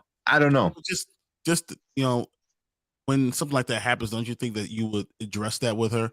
Just because that's what you have to do. If you see her as your daughter, you need. I don't know exactly what happened, but I know whatever it was traumatic. If you ever need to talk about it, I'm here. See, I don't know. It's not your fault. It's not your fault. Yeah. I don't know if Joel is that kind of person though, because like we in episode 1 we kind of saw it, where like he didn't know how to talk to Sarah about things, and Sarah was way more mature than what she was for her age. Usually when a situation like that happens, the mom's gone and she's a teenager, so she kind of grows up quick and stuff like that. I don't know if Joel has that emotional capability of starting the stuff like that, because I'm trying. You got to think like the scene that Robert Williams scene. It's not your fault. Yeah, it's not your fault. It's not your fault. Give me a look. I want that scene. Goodwill Hunting scene. Yeah, but and yeah, I 100% agree with Horror Geek. Zombies in the sorry, missed one. The affected were used well. All main affected sequences resulted in important character dying. Yeah. I thought the zombies were great in this one. Like it was good. Yeah. And then Zombies of Walking Dead became a non-threat after a while. Yeah, like which is why I kind of sure did. It was like they're wolves over there. Let's not go over there. Like you just walk by one and you just like push it over and it falls over. You're like, screw this. Yeah. It just became Joel is an emotionally stunted individual. Even before the situation, before the zombie apocalypse, I think he had emotional problems where he was trying to be a dad where he's like, I need money to for my family and this and that, which I get, obviously that's a very important thing, but also he didn't know how to handle emotions, with Sarah, which, it's kind of like a trait for a lot of, older dads, like that's a whole like trope and things, stuff like that, where dads don't talk about that kind of stuff, so and I think Joel's definitely in that group, for sure. My kids are gonna hate me. I'm gonna talk about everything. They're gonna be like, Dad. Well, our generation is like the first generation where the dads are usually more involved emotionally and stuff like that, rather than just financially, which is a big thing, Then Knox said Joe's the type where he just wait until Ellie feels talking about it, because he doesn't want to prior re-traumatize her. I don't even think he's tried to. I think he doesn't know how to initiate it, but I don't know if I don't think he's afraid to talk about it, but he doesn't know how to initiate it. I think that's the I problem. think he was trying to initiate her to say something, but Yeah. that's why he kept on talking. This was the most he talked in like That's 7 the most he's episodes. ever talked. He was trying to engage with her, and it's hard, when it's a teenage girl. How do I engage with her without prying too far into it? But I felt like that time when you open up, that's the time to do it. I'm giving you all of me. This is the time to share and give you the opportunity to do the same. And if you don't want to, that's fine. But give you that space. I know this is a safe space to talk about whatever you want to talk about. Yeah. I don't know. Anything else, guys? Because in a second we'll rate the whole season. But just for this episode, for the finale, anything else that you guys think about? There's nothing else I really wanted. I feel like I got everything I wanted, except I was hoping that he was gonna let Marlene go. I knew it was coming right here. I was kind of curious to see what was going to happen there, and I was like, I didn't think it was going to pan out like that. Well, I knew he was gonna kill. He was supposed to kill everybody, but I thought that Marlene somehow was gonna get away, and then they could bring. That's what they stretched this out a little bit longer. So now the chase of Ellie goes on a little bit longer. And now he has to admit to her, that I lied. Something like that. But no, they just Joe finished that real quick. Real quick, fast in a hurry, right in between the eyes. Yeah, he did not play right from the beginning when he first escaped from them and he killed the one and he asked the question. He's like, I'm not telling you anything. He goes, all right, whatever, you die. And then just like rampage, dude. Yeah. And then at the end with her, where Marlene's like, don't do it. And he's like, nah, you won't stop coming after her. So bye. And I was like, damn, that's cool. Didn't even think about it. It was like, didn't even think about it. Yeah, it was just like I pick her every time. So see you later. But also like F Marlene for that though, because it's like he's like upset because he's like, it's like my daughter now, and she's like, oh, no one understands more besides me. F you, you don't understand. He's like, I saw her being born. I'm like, that don't mean shit. And then you dropped her off at the orphanage, and she didn't know nothing else. Yeah, she didn't even know who you were. Yeah. And I was like, yeah. Where do we leave off? So Jorge said one of the nurses who played by Abby's voice actor. Really, I did not know that. That's interesting. That's interesting. Did not know that. Huh. I didn't know that either. That's awesome. And that's why the only ones that didn't make it. They didn't die. He didn't kill them. I wonder if, because they've been bringing a lot of voice actors to play their character. Marlene, Tess, those were those people. I wonder if that's what they do with Abby. I doubt it though, because she was a little bit older and Abby's younger. Maybe, I don't know. Do they? But that would make sense though. It would make sense, but also you can just go the game route too of stuff. But that's interesting though. That's one thing I like too. Is like they brought a lot of the voice actors onto the show somehow, which was great. It was super cool. Joe was very chatty. That alone had Ellie suspicious. Yeah, you're talking too much, man. Yeah. It's like when you're lying. And you don't know when to shut up. Yeah, exactly. You keep talking like that. You only shut up. Maybe I can believe you, but now I know you're lying. Yeah, something's up. And I said, I think this is my second favorite episode of season 3. Third episode will always be special to me. Yep. But the episode was really amazing. What are your episode rankings? Okay, we'll probably end this and then we'll get into the ranking of season 1 as whole. But we're gonna end with that. Because Riley mentions Marley and Ellie. That's why it gives you guys a second to figure it out too. Riley mentions Marlene and Ellie doesn't know who that is. Yeah. So how do they meet? Does she find her in the mall? Wait. Riley mentions Marlene and Ellie, but Ellie knows who that is. Doesn't know who that is. Marlene to Ellie. She doesn't know who it is. Yeah. So that's why, like, Marlene didn't give a shit. She's like, I'll make sure you go with somebody where you can get raised, but I don't. It seemed like she didn't really care. Also, like, it seemed like she didn't want her because she might be affected. And I don't know. Oh no, man. I think Marlene also could have been the reason why she sent Riley away. It's like, oh, you gotta go to Baltimore, was Maybe because she didn't want her around Ellie. Around Ellie. That's true. That's interesting. I didn't even think about that. And that's why you gotta go. There's no reason for her to have to go to Baltimore. There was no reason. I didn't think about that. That's a good point. You know, like even without Ellie knowing Marlene knows obviously it's Ellie. So he's like, you know what? You need to stay away from her. So see you later, Riley. Yeah. She's the leader of the whole thing. So she's not like she's probably watching her the entire time. Yeah. They got eyes on her. Yeah, eyes on her all the time. And it's like, oh, this girl's getting kind of close. And that's the reason why she sent her out. It's like, you need to go. And then Marlene wouldn't have let Ellie go with her. She wouldn't let Ellie go with Riley. She would told her, get your ass back. Yeah. Yeah, exactly. And then Knox said, I think my least favorite episodes are 4 and 7. Really, 7? I love 7. Oh my god. 7. No, 7 was the one where they get to Jackson. No. Yeah. You know, but that had a good emotional parts. You know, when Ellie's like, "You're my family," blah blah blah. So well, 7's the one. Isn't 7 the one that when she's flashing back with Riley? Because you know she's about to leave Joel, and she flashes back with Riley, and we get all that whole scene. Yeah, you know all that, and understand where Ellie's coming from, and then she comes back and she's, you know, or is that 6? I think that might have been 6. So I thought 6 was Ken. I don't remember. I gotta look at it right now. Is it 6 when they find Tommy? Yeah, there you go. 7 is the flashback with Riley. Yeah. Okay. 6 is when they find Tommy. 6 is when they find Tommy. Yeah. All right, so we'll finish this one off with it real quick. Where would you rank this episode in all of it? And then what are your favorite episodes and stuff like that? I'm glad Brandon starts first.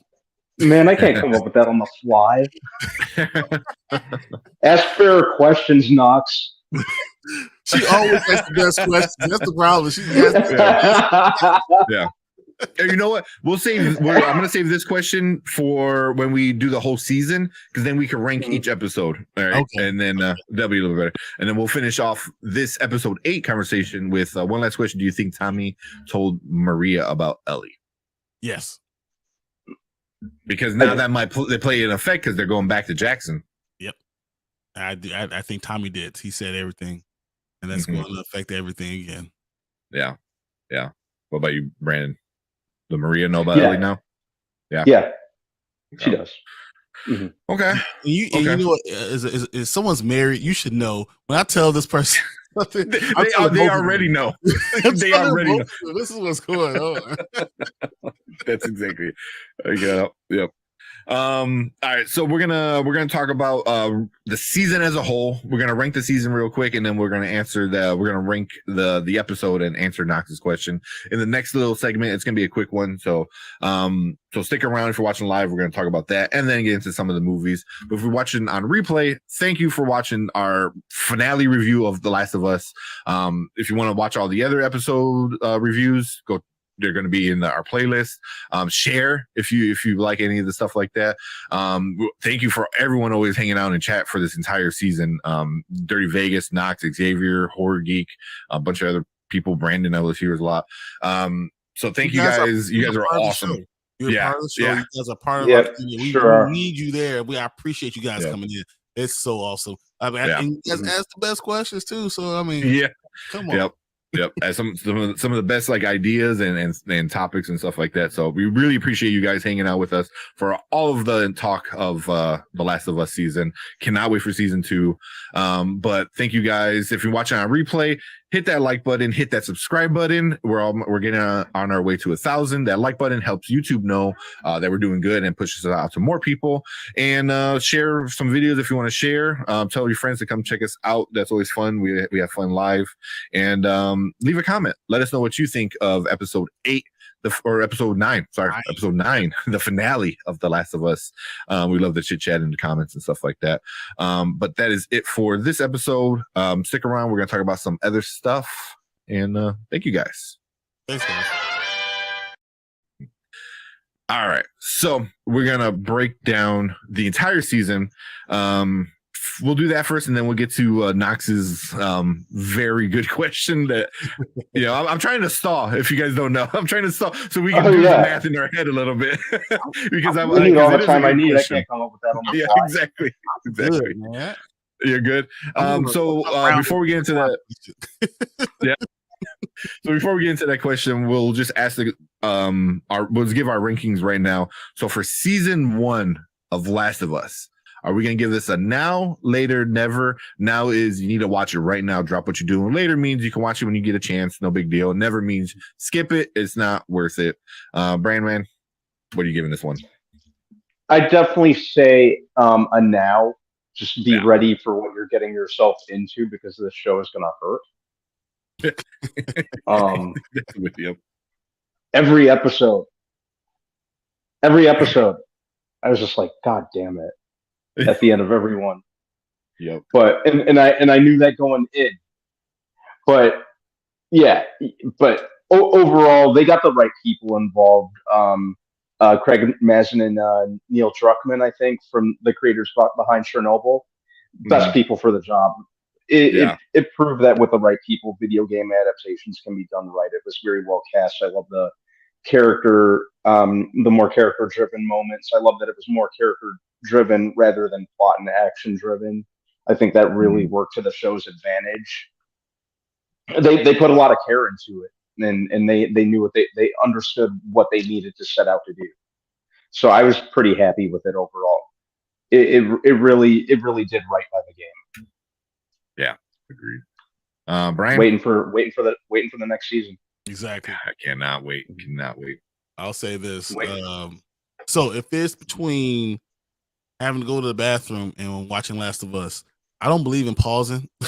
I was just holding the whole time. It was like there's only 3 more minutes left. Potty dance at the end. Yeah. If I had to go get food or watch Last of Us, I'll eat later. It's not just a now; it's immediately. It takes precedence over everything. Like it's like my kids called me. I was like, "All right, Dad will be there in 4 minutes and 24 seconds." That's how much time is left. So it's like it's not just a now; it's a definite now. It's immediate. But you can tell. This reminds me of Interview with the Vampires. With this, you can tell when someone enjoys what they're doing, that knows what they're talking about and enjoys it and wants to put the best product out there. You can tell when the actors feel that way, when the directors feel that way, when everyone cares about what they're trying to put out there. You can tell. Everyone knows. And I feel like that's what we got here. We got something that everyone knew what was happening. Everyone loved it. Everyone wanted to put out a great show. And that's what we got. And it's not just a now, it's a super now. It's a now with a cape on it. Yeah. Yeah, man, I'm right there with you guys. This is definitely a now. This actually might be so much of a now that I might buy the season on Blu-ray. And I never buy seasons like series and stuff like that because I'm like, it's streaming, it's on HBO, no big deal. I want to own this because I never wanted to be like, well, we're getting rid of this. I'm like, no, I need to be able to watch it whenever I want to watch it. Like it's a now is like you guys said. You could tell everyone cared. The creators, the same guys who did Chernobyl did this amazing. All the actors, Pedro, obviously Bella destroyed it. She crushed it. Bringing back so many of the characters from the game, the actual voice actors from the game, definitely kicked up to another notch of being authentic, and real to the game. When I remember growing up and always hearing HBO. HBO was like this very adult kind of TV. It's not made for kids. This is is up there with some of the best HBO things ever. And you're talking about Sopranos, Game of Thrones. I'm trying to think of like older Arliss. Stuff. I used to watch. Yeah. So I remember Arliss. Yeah. So like this is peak HBO, man. This is This is amazing. It was great. It's definitely a now. And if you waited for the season to finish to binge it, you better have binged it yesterday before episode 9. You know what I mean? Like, yeah, it was hands down amazing. It was great. Loved it. Like you said, it was just an emotional ride the entire time. You're like, oh, why do you hate us? Like each time my girlfriend like had a prep, and she knows the story. She played the game or watched the game, same thing with the second one, and she knows the story, and she just like, okay, I gotta mentally and get ready for this ride. So definitely right there with it. Yeah. Also The Wire. The Wire is probably The Wire, the best TV show ever. Yeah, very very adult theme. Yeah, it was so good. Yeah. If you haven't seen The Wire, guys, go watch that. Yeah, HBO does again another top tier TV show. Exactly, man. These are the shows you think of when you think of HBO. These like great stories.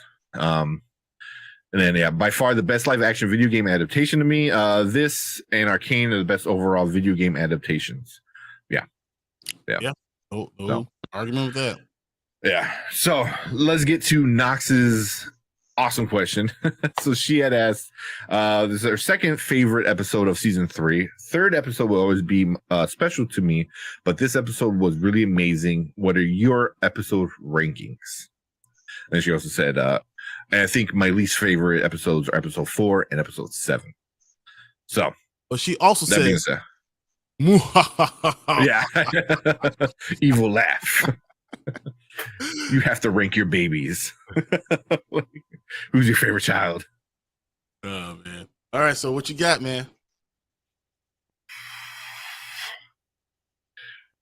Okay, I'll go first. I was like, Brady, you still answered. I'm so tempted to be like pass. Yeah, I'll go first. So the Bill and Frank episode was for me the best because it was so emotional, and it was so. I've been jaded because of Game of Thrones, where I'm like, don't be attached to people because bad things happen to them.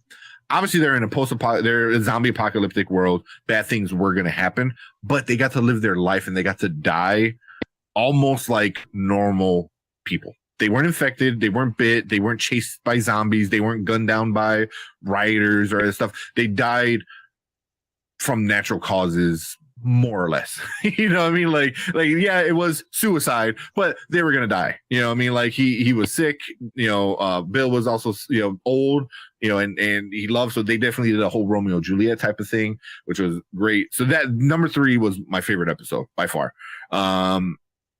The ending was good. One of my up there. So number 3 is my favorite, and everything else is like good and maybe not so good for me. I wouldn't say not so good, not my favorite episode.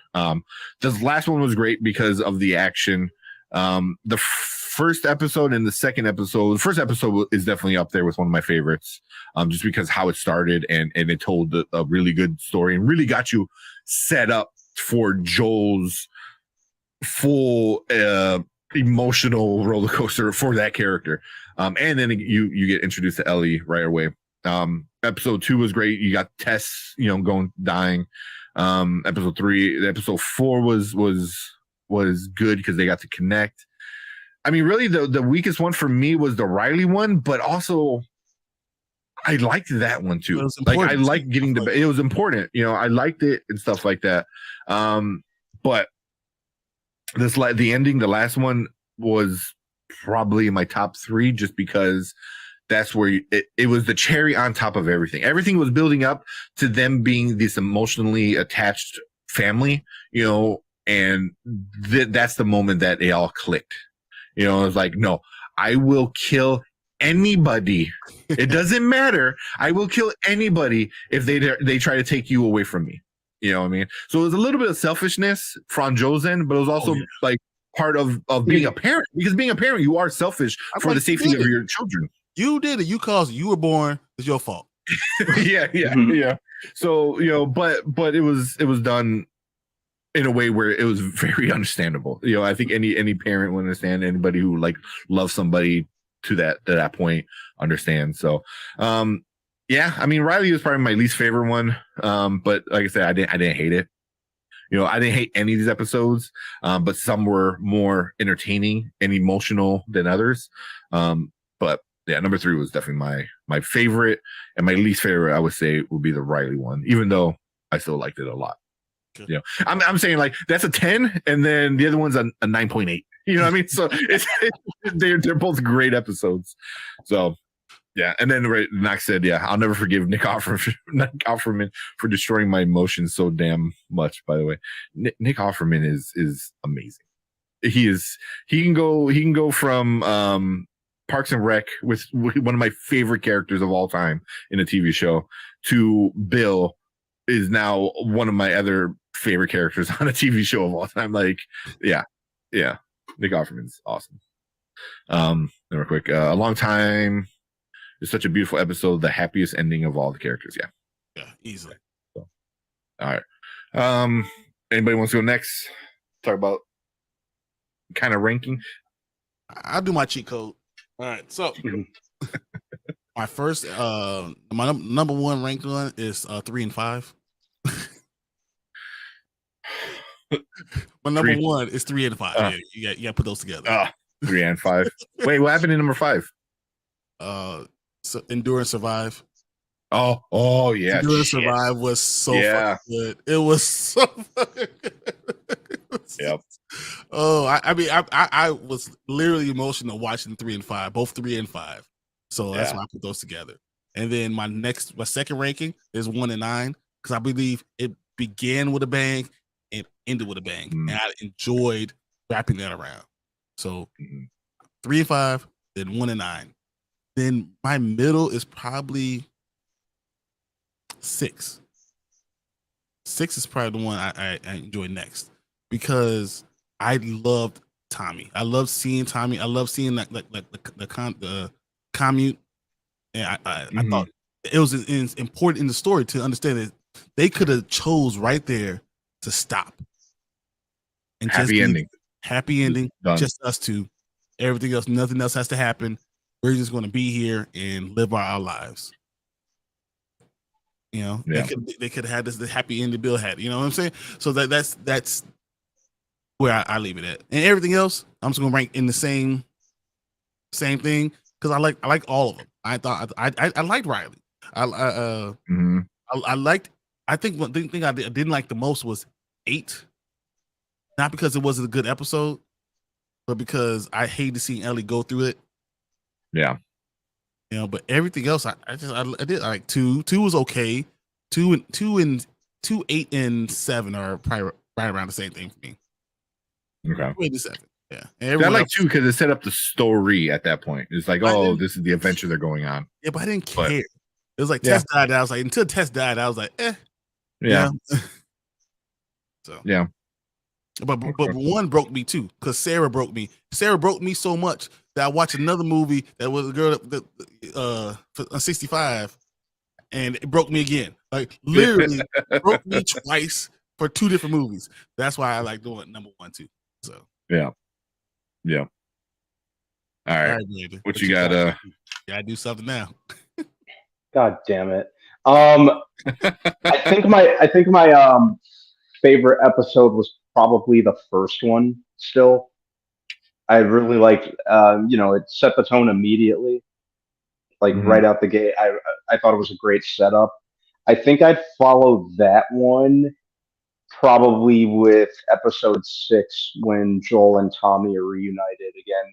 It was really nice to see kind of more in depth how, like other survivors were adapting, like making their own colony with like movie theaters and, we're kind of living for the most part pretty harmoniously. I did like that. I would probably follow that one with episode 3. Just, it was nice to see like a normal, for all intents and purposes, despite the circumstances, a normal, healthy relationship going on in the midst of all this. Like I said, I really like those character moments during the show. I like how character driven it was. So that was, I think that episode did it, really did it best as far as this whole season goes. I'd say probably my latest favorite episode was probably this one. Was probably the newest one. I think they did a really good job with that. It kind of brought, Joel's character arc, so to speak, more or less full circle for this season. Yeah, it did. Very good point. Mm-hmm. Yeah. So yeah, I think my ranking will. Yeah, that's basically my ranking for this season. It's a good ranking. Yeah. Mm-hmm. Not as good as 3 and 5 as 1, and 1 and 9 is 2, and 6 is 3. Mm-hmm. It's this kind of show where you got to justify putting a great episode still at the bottom, but yeah. So Horror Geek said 3 to 5, and then 6, and then 2, and then 1, and then 7, and then 4. So then he said I need to rewatch episode 9 to rank it. 7 could go higher because I did like it. Yeah. So okay. So 3 to 5 was a good stretch. 6, 2, 1, 7, 4. I'll put like 1 higher. I like 1 more than I like 2. Yeah, I did too. But yeah, it's hard. But like you said, it's you're nitpicking at this point. Where like really is it a 9.9? 9.8? Yeah, 9.95 over 9.9. Come on, man, you gotta know that, right? I don't know. Yeah. So, but that's a good ranking. I like that one. Then we got Knox said, I think my problem with Riley episode was that it was placed at the wrong time. Joel is dying and it's urgent, so it took me out of the story. Episode 3 worked better because Joel and Ellie were walking. Yeah. Very good point. I mean, that's a really good point. Yeah. Placement matters. It really does. Yeah. Like I get why they did it, because they need to make a connection where she's tired of running away. Mm-hmm. But it, like you said, it was kind of like Joel's dying, and then you cut to a memory. I get like in the time frame of the show, it was like probably a split second, but it's an entire episode. So, but also it's showing that with her loving something and loving someone, and then seeing it die, and then loving someone and not walking away and not letting it die. I'm going to fight for it. You understand why she was fighting for it, but I agree. It just kind of felt a little bit just in a weird spot. Yeah. That's a good point. Jorge said 3 and 5 will always be my favorite. I think that's what you said, right? That's me. You have 1, 3 and 5. 3 and 5, because those broke my heart more than anyone. Yes, long time. Endure and survive. That endure and survive. Oh my god, that was rough. Woo. Seeing those relationships and going through those like relationships are hard. Because you have the relationship of Bill Frank and then Sam and Henry. So. But rough. Then I like 5 because Kathleen at the end too, and what they did with creating that Kathleen character was so good too. So I'm just saying, amazing.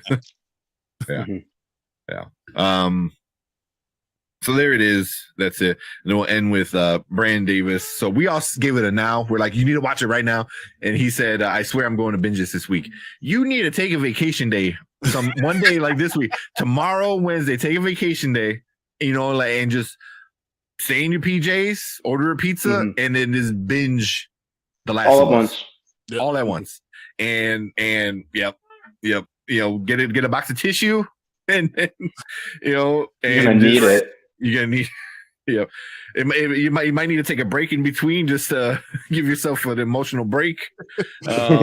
Make sure you bring enough water so you always have enough sodium in your body still. You got to be able to I'm not even kidding, man. You need to if you got vacation time, a day you can take off, take that day off. In the middle of the day, I think it's gonna be like cold outside when it's like more snow. Take that day off. Don't go to work. Take a snow day and binge it, man. It is that good. And seriously, it is that good though. But that is the perfect comment to end on. So we loved it. We just kind of gave it a rank. Knox, thank you for that great, incredibly difficult question that you gave us. And thank you with that. And then thank you all you guys for sticking out throughout the whole season with us, checking it out, coming in, talking. Knox, Brandon, Xavier, Horror Geek, was at Dirty Vegas.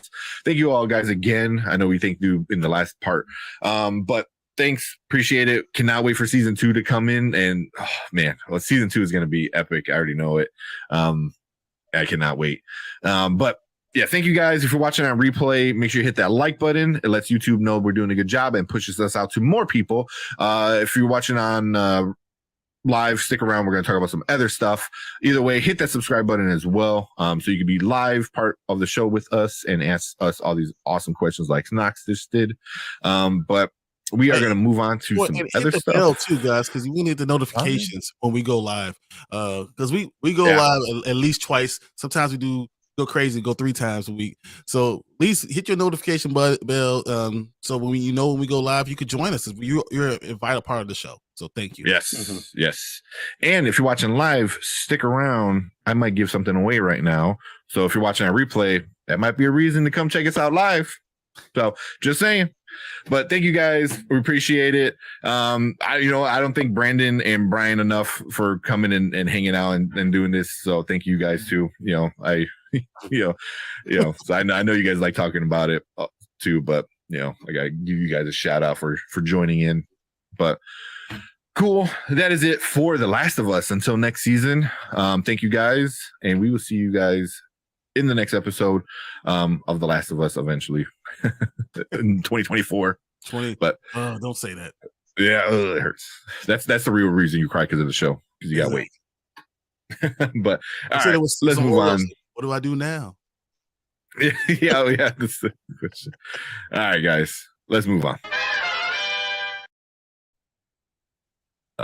Yeah, that's perfect. Because Brandon said, "What's next? What's the next show to watch?" Good question. Mandalorian.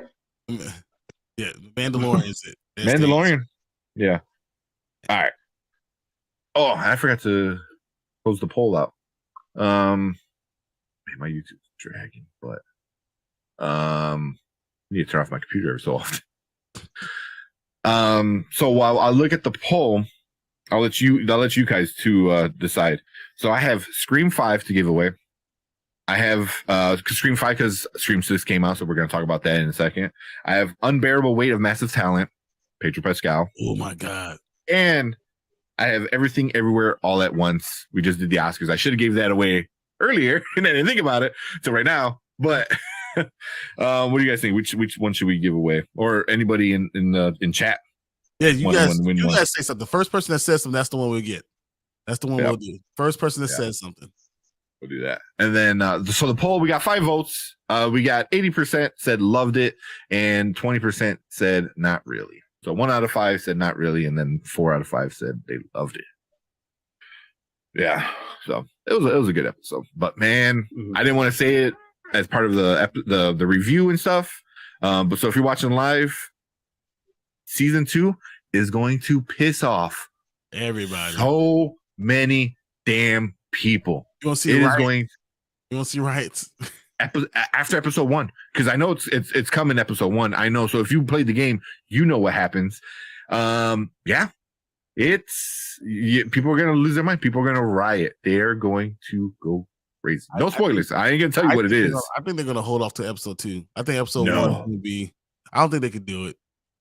It happens like 10 minutes into the video game. Like it's like the first thing that happens in the video game. It's part of like the opening sequence. Like it's gonna happen episode 1. It's going to happen episode 1. And people are I already know, like my mom, she doesn't know what's coming. Me and my sister told her, like, oh, just you wait. And I know she's gonna like, I feel like she's gonna text me or call me as soon as like 10 minutes into the episode, like, what the heck? Yeah. So give away, you know what? Do it. Give away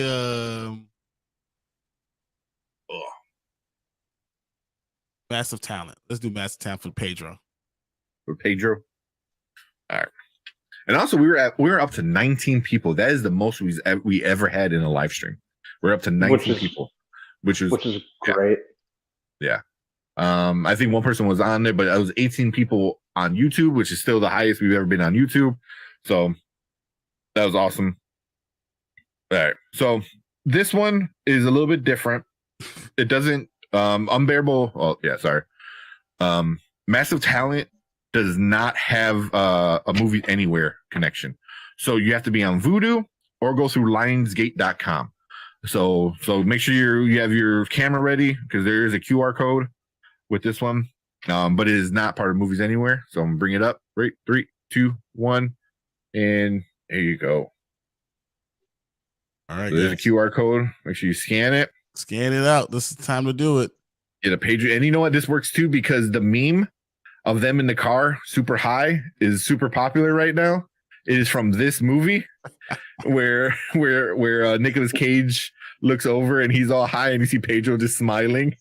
Like that. Definitely seen more of that meme over the last couple of days. Yes, it is everywhere. Somebody green screened it, and once it got green screened, it just is all over the place now. But it is from this movie. Great movie. 10 seconds.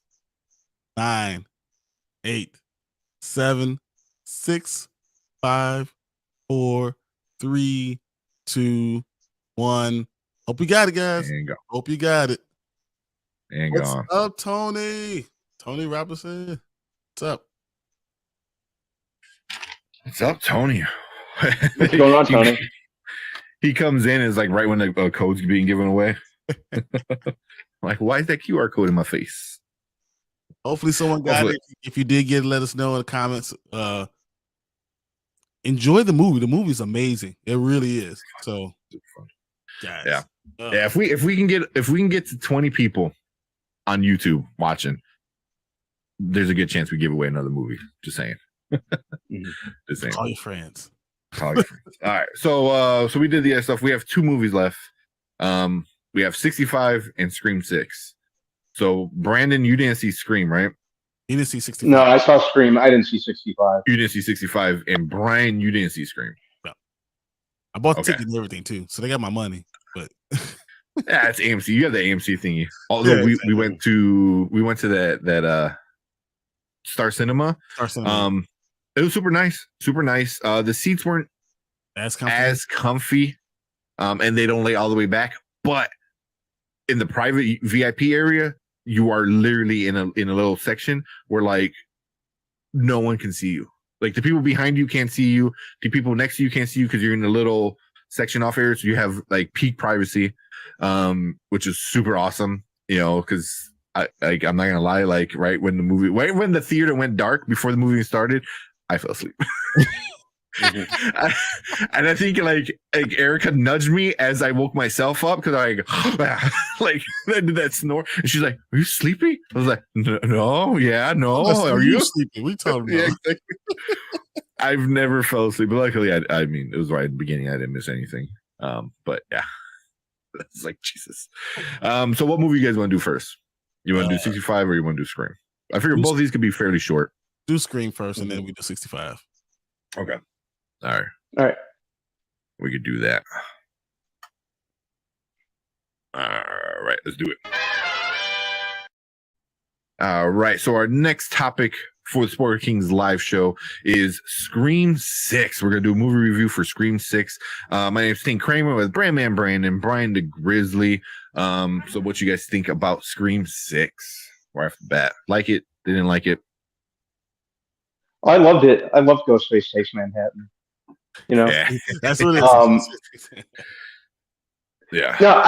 No, I was really iffy when I heard that they were continuing on with Scream, you know, several years ago without Wes Craven, when the Radio Silence guys who did Ready or Not were taking it on. But Ready or Not was a great movie. I think these guys are really doing Wes Craven. Yeah, I think they're doing Wes Craven proud. I really do. Yeah. I think that, you know, the change of scenery work, you know, well, the Scream movies have always kind of taken place all over. So I like what they did with in inner city Manhattan, having it on subways and all that stuff. Isn't that kind of cool? That changes the whole idea. Like you really don't know who the hell is anything. And now it could be anyone and it could be everywhere. That's crazy. Yeah. And as far as legacy characters go, I was very happy that they brought back Hayden Panettiere's Kirby Reed character. Mm-hmm. She was easily one of my favorite things about Scream 4. So I was happy that she survived because they hinted that in Scream 5. And I was happy that I see her being in the movie. I don't care about anything else. Well, she hasn't been in anything in a while. What's that Country Star stupid show she was in? Yeah, what's that show that Nashville? Nashville. I think. Yeah. Mm-hmm. Yeah. Sorry, I'm not a country music fan, so. Yeah, I'm very indifferent when it comes to country. Yeah, even with Hayden being in it. Yeah. What do you think? So you liked it? You liked it? Yeah. The kills were pretty good this time. They're creative. Yeah. That's why I only saw like 20 were- minutes of it, and it was very creative. Like I was like, oh, cool. All right, even the stabs were pretty good. Yeah. Very And it's gory. Yeah, and as far as the typical, with a Scream movie, you're automatically coming up with your own suspect list from the jump. Yes. So I think they did a pretty good job with that. There was a little misdirection in there, which was great. So yeah, I liked it. And I'm happy to say Melissa Barrera, who I've kind of picked on for her acting skills in the past, she stepped it up this time. I'm not even angry. I'm happy and proud that she stepped it up this time. He said that offline. He was like, "Yeah, she did a good job. I give her flowers. She did a good job." Yeah, she stepped it up. I'm happy she did. I don't like picking on her. Yeah, I hope she keeps. Terrible. I hope for the inevitable 7th film, because this has made enough money. I think 7's already official. I want to see her stay on that upward trajectory and hold her own alongside all the other actors, which she did this time. I was happy to see that. So what you got, Tank? Before we get into that, let me pull up some of these comments. So Horror Geek, I'm gonna save your comments for the ratings because that fits better there. So she was wearing the hell of the yellow dress. I see. Yep. Is that really trying to figure out the difference in he said Hayden was wearing the hell out of that yellow dress. That's what he was saying. Yeah. I think in Nashville, right? In Nashville. Mm-hmm. I think because she wasn't. No, not in this one. She was in a leather jacket the whole time. Brandon said, "I'm really trying to figure out the difference in screams. I stopped at number 3, but are they all the same? Kind of. They are the same genre, basically, but different enough where I think they're interesting enough. Yeah, they've kind of connected too. Yeah, they've kind of. The thing with the Scream movies is they've always been very, very meta and self-aware, and I think the nice thing is they've kind of grown with the times, especially starting with if you stop at Scream 3, think what you will about Scream 4, but it did do pretty good with going meta with a lot of the horror genres or subgenres that were popular at the time, and same with these last two. They've done very well with being with that subversive take on the genre. They evolve with the time. And you guys enjoyed it this much without having Sydney in it, huh? That's interesting to me. Yeah, and interestingly enough, I wasn't sure how that was going to work, but they have a good enough explanation for that. And if reading up on the behind the scenes stuff, I understood why Nev Campbell decided to jump ship. So really, if Scream 5 ends up being her swan song and that was her send off, I'd be fine with it. It gave enough closure to the character of Sidney Prescott, and like they even mentioned in this one, she kind of did deserve her happy ending. So, I'd be fine with that being the last that we saw of her.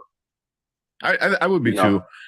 Like you said, like she deserves her happiness. That character, and let her live her life. Let the new young girls, run for their lives now. So I'm cool with that. Five was essentially a torch passing anyway. So. Yeah, exactly. It worked out well. Horgy said, "I absolutely love Chad in this film. He's definitely this generation's Dewey." Yeah, and I didn't think about that, but he's definitely that kind of character. Less, I don't know. Dewey was kind of goofy at times. I think Chad is not as goofy, but yeah, definitely same kind of character for sure. Yeah, same healing ability, obviously. yeah, exactly. Sam had a huge redemption arc in this movie. She did.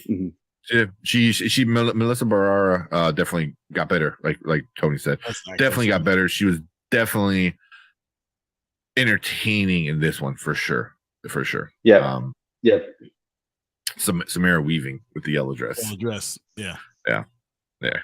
Oh yeah. There you go. Jorge said the highest opening for a Scream movie, 44 million compared to 34 million. Yeah. We'll get into that a little bit later too, but it did really well in the box office. Really well in the box office. I couldn't believe what it did, honestly. Yeah. I mean, March is a crazy month, and it had a few other things out there, but yeah. And then it better make this money now because it's not going to make any money after. Yeah, it's got this weekend. Yeah, you win the week, and then for March you win the weekend because that's all you really can do. Yeah. I don't know. I think Mr. Wick will still continue to win. It was at the end of the month, ain't it? So 23rd. Going into it could probably got a couple weeks in him. And then Perp Minded, what is up? Perp it says Scream 6 Fire. Can't wait for 7. I cannot wait for 7. It's and it's Scream 6 was very well done. It's such a good episode of the franchise. And Perp, there you go. I enjoyed Scream 6 even more than 5. Exactly the same. Then we talked about. I said it. People are going to say they like the story more than in 6. It made more sense, and having the backdrop of New York just works. Just the amount of people around that he can hide in. It felt very like Assassin's Creed, the video game, not the movie. Where like you blend in and then you come in for the kill and stuff like that. And then especially being around Halloween. Like it made that parts of the movie made so much more sense compared to number 5. There were parts that we're gonna get into that I was kind of like a little very tropey and very like I'm like okay, like I guess that person has superpowers. So I'm good. yeah, exactly. Rub some dirt in it. We're good to go. Yeah, and then real quick, little off topic. Xavier, he got the Unbearable Talent movie. Thanks for the giveaway, guys. Thank you, Xavier. You're always in chat, hanging out with us. And I know it's like in the middle of the episode, but sometimes we do giveaways. We do movie giveaways. So if you're watching our replay, maybe check us out live, hit that sub button, and we give away some random movies at times. So, and we have obviously good conversations and talks. So we'll see. Hey, I got like 1,000 comic book giveaways I could do anytime. So yeah. That's why I forgot. I literally have a stack of movies that I forgot about. He just keeps them on his desk at all times. You never know. These are all movies. These are all digital movies.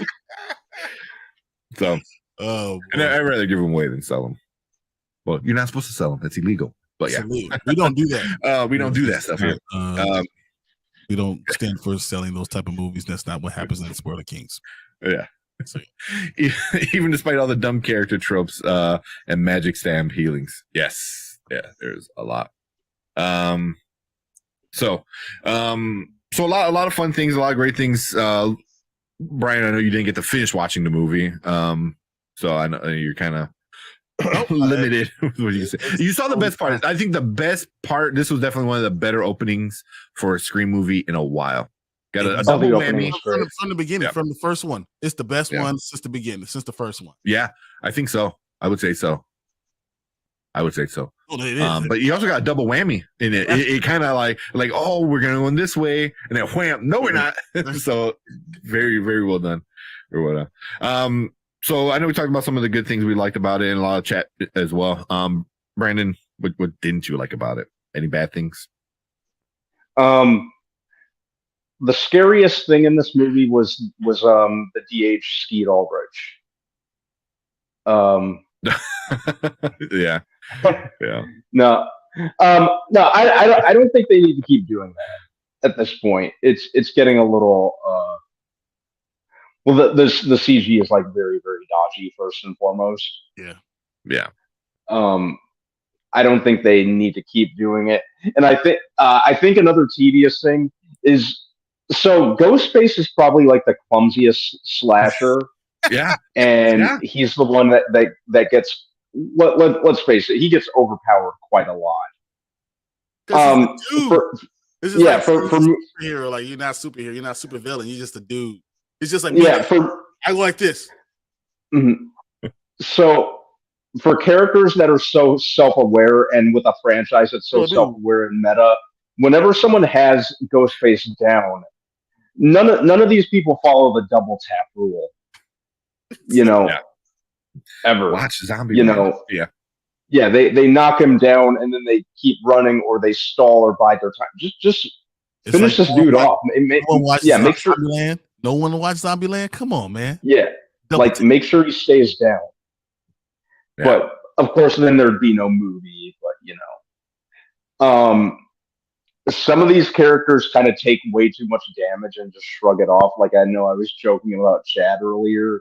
So there's no stakes sometimes when some of the stabbings or a lot of the stabs are non-fatal and don't kill these people. Mm-hmm. Some of them, makes sense, yeah. Like when every character, when almost every character is Wolverine, you kind of lose stakes. Yeah. But I think those were my main things. Okay. I think that, I think those were my main two. Yeah. So same, the magic healing, who said that in chat? Xavier, the magic stab healing. So this, we're going full spoilers. So there's a part right at the end. 20. What was that? We're at 20. Hey, check that out, man. Thank you for everyone hanging out with the Spoiler Kings, man. Stick around. We are definitely going to give away another movie. So if we're going to give away a movie after this. So stick around if you're watching live. But right now we're talking about some of the bad things we didn't quite like about Scream 6, even though I think we all liked it. So the magic healing was one that got me. There's really only two things that got me. And right at the end, so Chad is Wolverine basically at this point, but Jenna Ortega is just like you stab me in the back. I'm gonna climb a ladder and do. I'm walking off. Don't worry about it. Like, you got stabbed in the back. That's like one of the worst possible places to get stabbed. Like what? Like how are you still breathing at this moment? So right? She gets stabbed. She goes on and does a bunch of other shit, bashes somebody in the face with a brick, and all this other stuff, climbs up a ladder and everything. She gets stabbed again in the stomach. Again, she gets stabbed twice. Like, why am I hearing myself? So she gets stabbed twice, and she's still walking around at the end of the movie kissing people and shit. I was like, you got more stabbed. Well, I'm gonna say, because Chad got pretty stabbed up bad. Mm-hmm. Like bad. Oh yeah. Bad. I mean, yeah, but she got stabbed in the back and then in the stomach, and she's just walking around like, "Hey, what's up?" It was like, "What? What are you doing? What are you doing?" Yeah. Just I accept that everyone is Dewey in the movie with all these stabbings at this point. Yeah, like, are they stabbing him with like a butter knife? I don't get it. Like, what? So that was one of the things. It is what it is. It didn't take me out of the movie. I was kind of like chuckled, like, yeah, whatever. It's Scream. The other thing that is just a horror movie trope, and they did it so many times in this. They did it at least 5, maybe 6 times, and I hate when they announce when they're gonna do something. The dude with the shotgun, he's like, "Hey."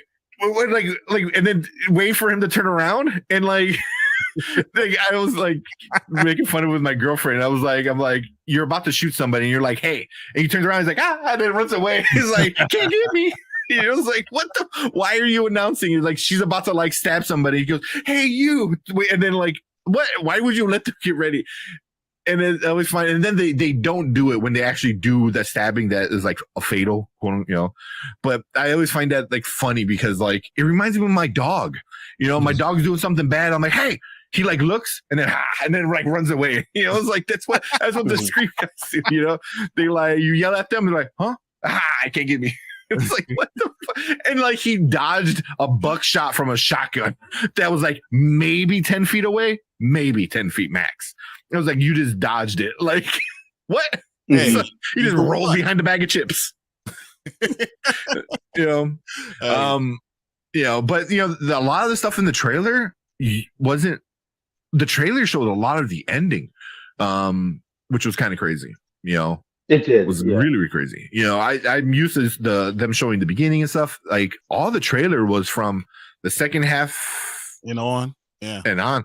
You know, maybe the end of the middle act, and then a lot of the ending. But so which was really kind of crazy. They didn't really spoil anything either in the trailer, but some of the better scenes. Is anyone who died in the movie someone you didn't want to die? Was there any one of those deaths that you thought it wasn't time? I don't know. Because Gail didn't die. Yeah. Right. At the end, they told her like, "Oh, she's fine." Right. Well, even though I didn't know the character, her boyfriend. I was like, who was he? Yeah. I'm like, you know, like why is he treated as such a throwaway? Because you didn't know who he was. That's why. Yeah. Yeah, I feel like there may have been like a story there in terms of like her moving on after what happened to Dewey. There is. It's called Scream 7. Yeah. Yeah. It's called a franchise. Exactly. Chat up and walking away stab was hilarious. Yeah. Pretty much. Gail did survive. Yeah. They say there was like a faint heartbeat. Yeah. I did like the scene where like when she was being stalked in her house and she hung up the phone and star 69 his ass. That was great. Which is like nice something that we talked about before. Yeah. Yeah, nice little nod to Scream too. Yeah. See, I love that. You know, the radio silence. They're doing all these callbacks to the original. It's very, very respectful of Wes Craven. You know, I really enjoy that. Yeah, but yeah, I don't think there were like too many as far as like the kills. I don't think there were too many of the characters I was invested in. The death of Mindy's girlfriend, like I will say that was intense. That was probably one of the more intense scenes of the movie. That was great. It did a great job with tension. I was sitting there like the person that I was sitting next to were like, move faster. You don't have all night. Move. So, you know, it's a lot of fun to get into those movies, you know, especially with a full house in the theater. Yeah, because that was one thing. She's like crawling, and they all make the face like, oh, and she's like, "What? Like, what else? What do you mean? Like, what happened? Like, oh no. It's like, what else do you think could be behind you that everyone sees? Like, it's so stupid. But it's stupid in a good way. It doesn't ruin the movie. It's fun. You know, it's a slasher. You know, but it is. It's a slasher film, so you got to enjoy some of the tropes that you get in it. It's just, it's what it is. Yeah. Horror Geek said that was the first time Gail got a phone call, which is awesome. Definitely kind of, you know, is this her swan song? You know, they're like, here you go, one more before you're done. You get your phone call. Yeah, I thought she was about to be a goner. I did too. I'm like, oh, they're gonna kill her. Seriously, damn. Okay, it makes sense to kill her off there. It does, kind of. Yeah. I'm happy the Core 4, which is what they call themselves, we're all people of color. Yeah. I know neckbeards are big mad about that. Probably. Yeah. It's going too woke. Yeah, it's too woke now. Oh man. You did not first? Oh, that's woke.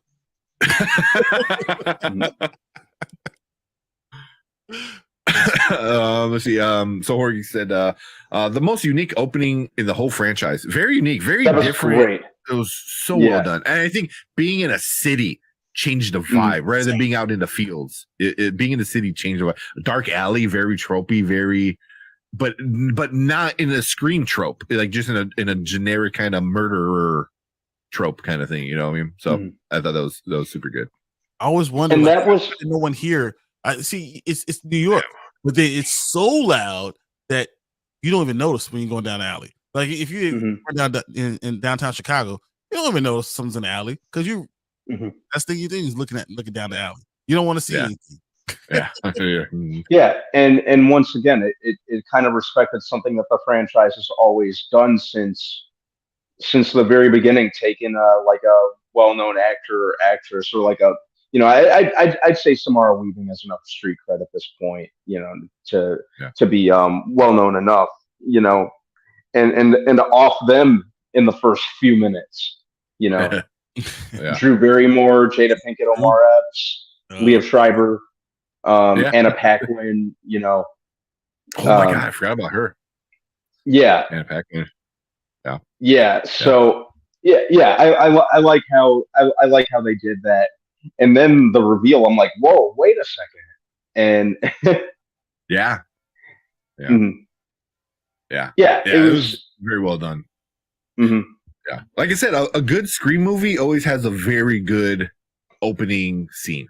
You know what I mean? Like the Yeah. first one, best one, started the whole thing.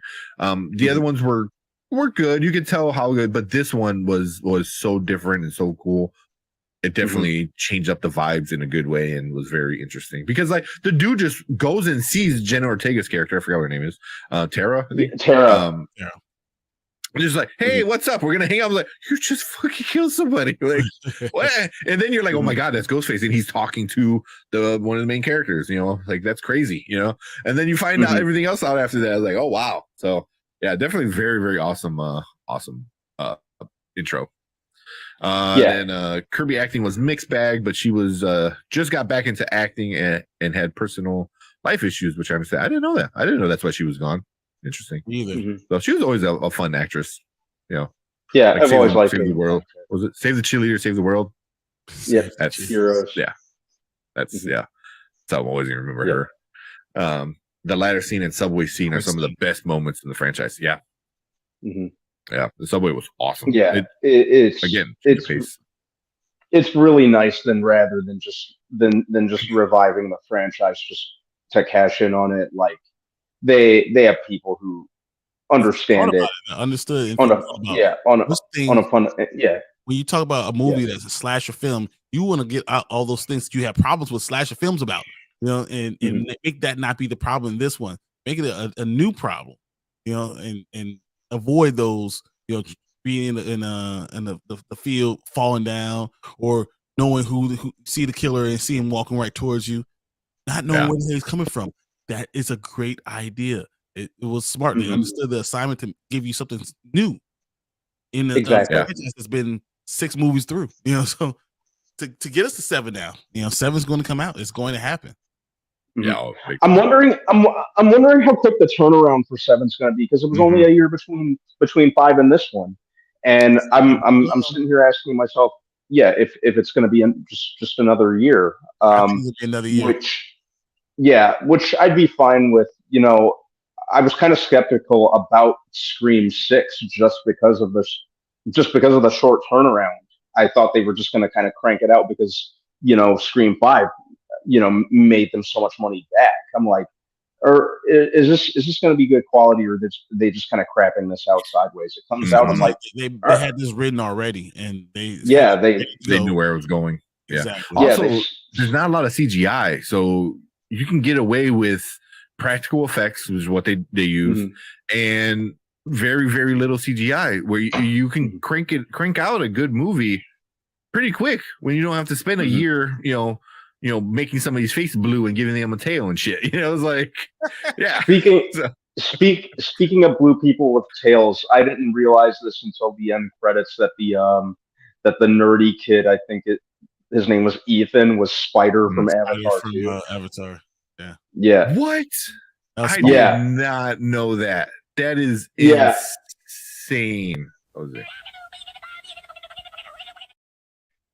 That's the same person. Yep, I knew there was a reason I instinctively and irrationally couldn't stand him. Like, I hate you. I don't know why yet, but I hate you. Something about you just makes you want to punch you in the face. You just have a punchable face. I don't know what it is. I did not know that, man. That's interesting. Wow. I mean, good for him for really going 2 different ways, that quick. Definitely. But yeah, definitely. That's good for him. That's pretty awesome. Because he did play the nerdy kid, and then he went to Crazy Psychopath. Pretty good. You do that way too well. Yeah. All right, let's go through these last little comments and then we'll go to our ratings. Orgeek said, I think one of the biggest regrets of Scream 2 was killing off Randy too early. Yeah. I'm glad they did not go that route here. Yeah. Yeah. They even reference how he died in broad daylight. Yeah. They did a lot of references. I think it was Scream 3 when it was just the one killer. Mm-hmm. Even Kirby was like, "Oh, you know, good job for him trying to be ambitious with just being one killer." Yeah, which made me think. I'm like, oh, either there's going to be one killer again in this one, or they're going to go like 5 killers, like something crazy. So I was kind of close, with. But I love how Mindy tried to redeem herself by guessing the killer right this time around. Yeah, half right. Mm-hmm. Well, no. Oh, that was cool. Yeah, so I mean, she kind of put the blame on everybody. So she's right. Yeah, she's right. But Chad getting stabbed and Tara crying for him was definitely a callback to Dewey and Gale. Oh yeah, that really was. So is Tara this version of Gale, and then Chad is this version of Dewey? Okay, I like when they do stuff like that.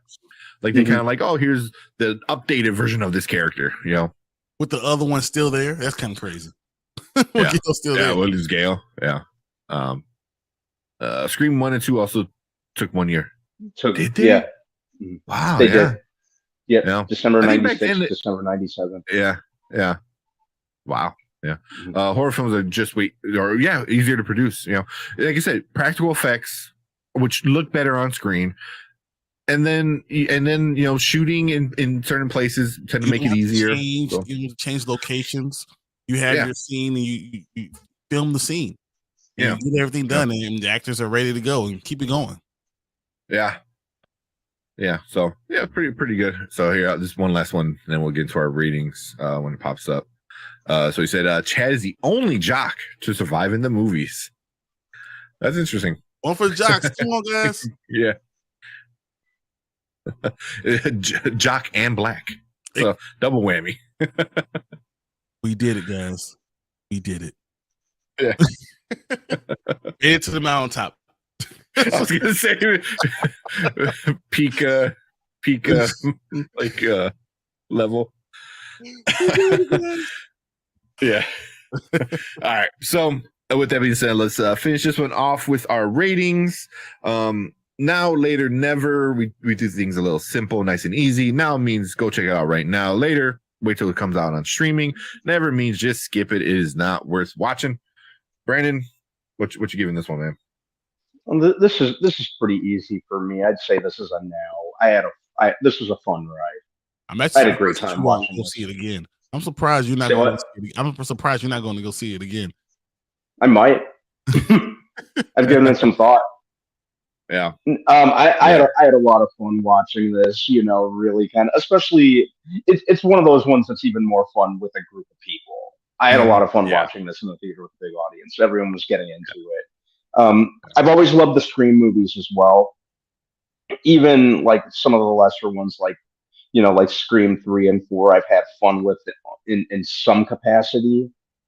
I like that the Radio Silence guys are just really, really they're being respectful to what came before. They're being very respectful to the works of Wes Craven, be it kind of carrying on a similar tone, callbacks and Easter eggs to the original Craven movies. So I think it treats the franchise with care and respect, because this easily could have went south. And they could have just crapped this out in the name of the dollar, but they didn't. They've been doing a great job, and I had fun. Even some of Melissa Barrera, who I consider to be the weak link of Scream 5. I was happy to see that she stepped it up and is holding her own alongside Jenna Ortega and Mason Gooding, and I forgot the actress's name who plays Mindy, but it's, as a torch passing, it works really good. Kills were very, very good. Kept me guessing. The opening scene was great because it kind of subverted my expectations from what we usually see in a Scream movie in that regard too. So I really think it made all the right moves. had a couple flaws as with any, but that's to be expected with a movie from time to time. But overall, I really enjoyed it, so I can easily give this a now. Yeah. So Brian, I know you didn't finish watching it, so I'm not going to rate it. I was going to say I paid money to go see it. I'm going to go see it again already. So I'm just letting you know it's happening. Mm-hmm. I have no problems.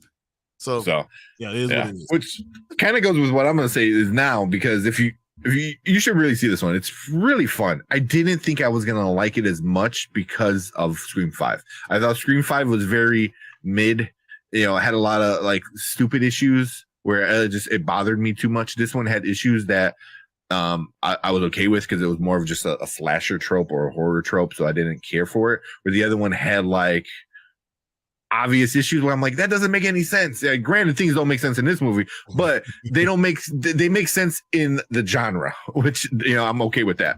But Melissa Barrera definitely stepped up her game. Jenna Ortega, I think, is a bigger star now, and you could definitely tell her she was more in this movie than in the last one, which definitely probably helped out Melissa a lot. I can see them like working together way better.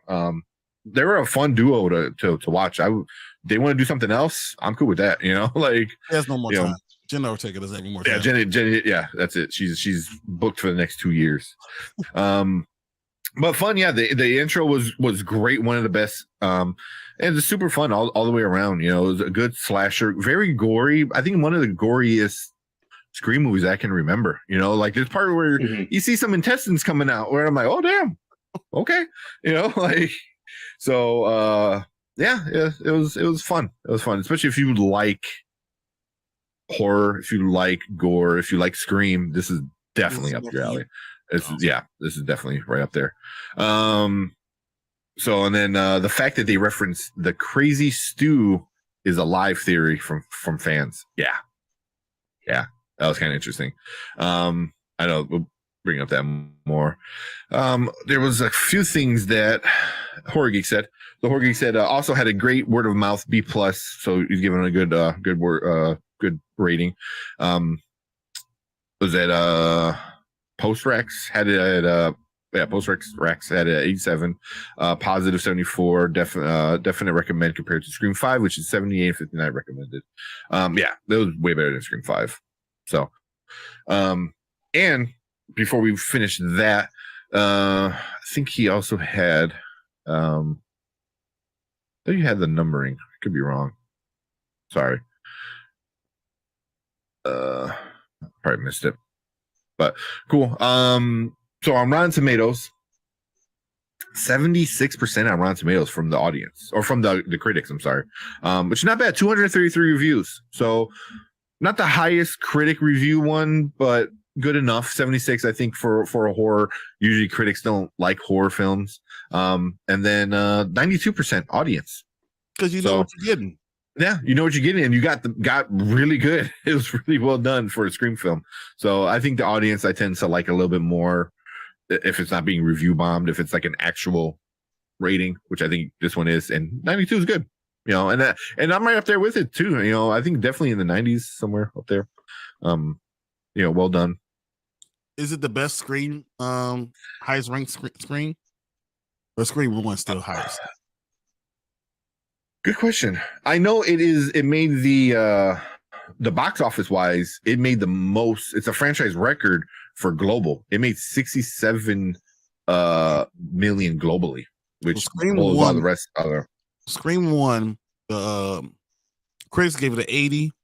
The audience gave it 79. Scream 2, the critics gave it 82. The audience gave it 58.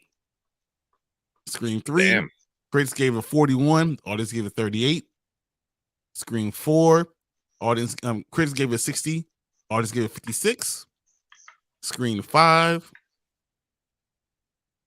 that right? I skipped something. Scream 4. Then it says Scream, and then Scream.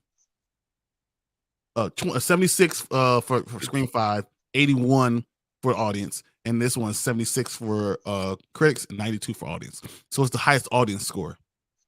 It's the highest audience score. It's about mid for critics, But yeah, like Horror Geek said, Scream 2 was the highest at 82. So this is not too far off at a 79. So yeah, not too far off at 79. But yeah, like, oh, there we go. Horror Geek is what he said. It was 164523. That's his ranking of all the Screams. I probably put 5 at the bottom. I'm sorry. So mine would be more 164235. Mine would be I think that's how I would put it. 162435. Okay. Brandon, or you kind of don't want to bother I'd with that say one?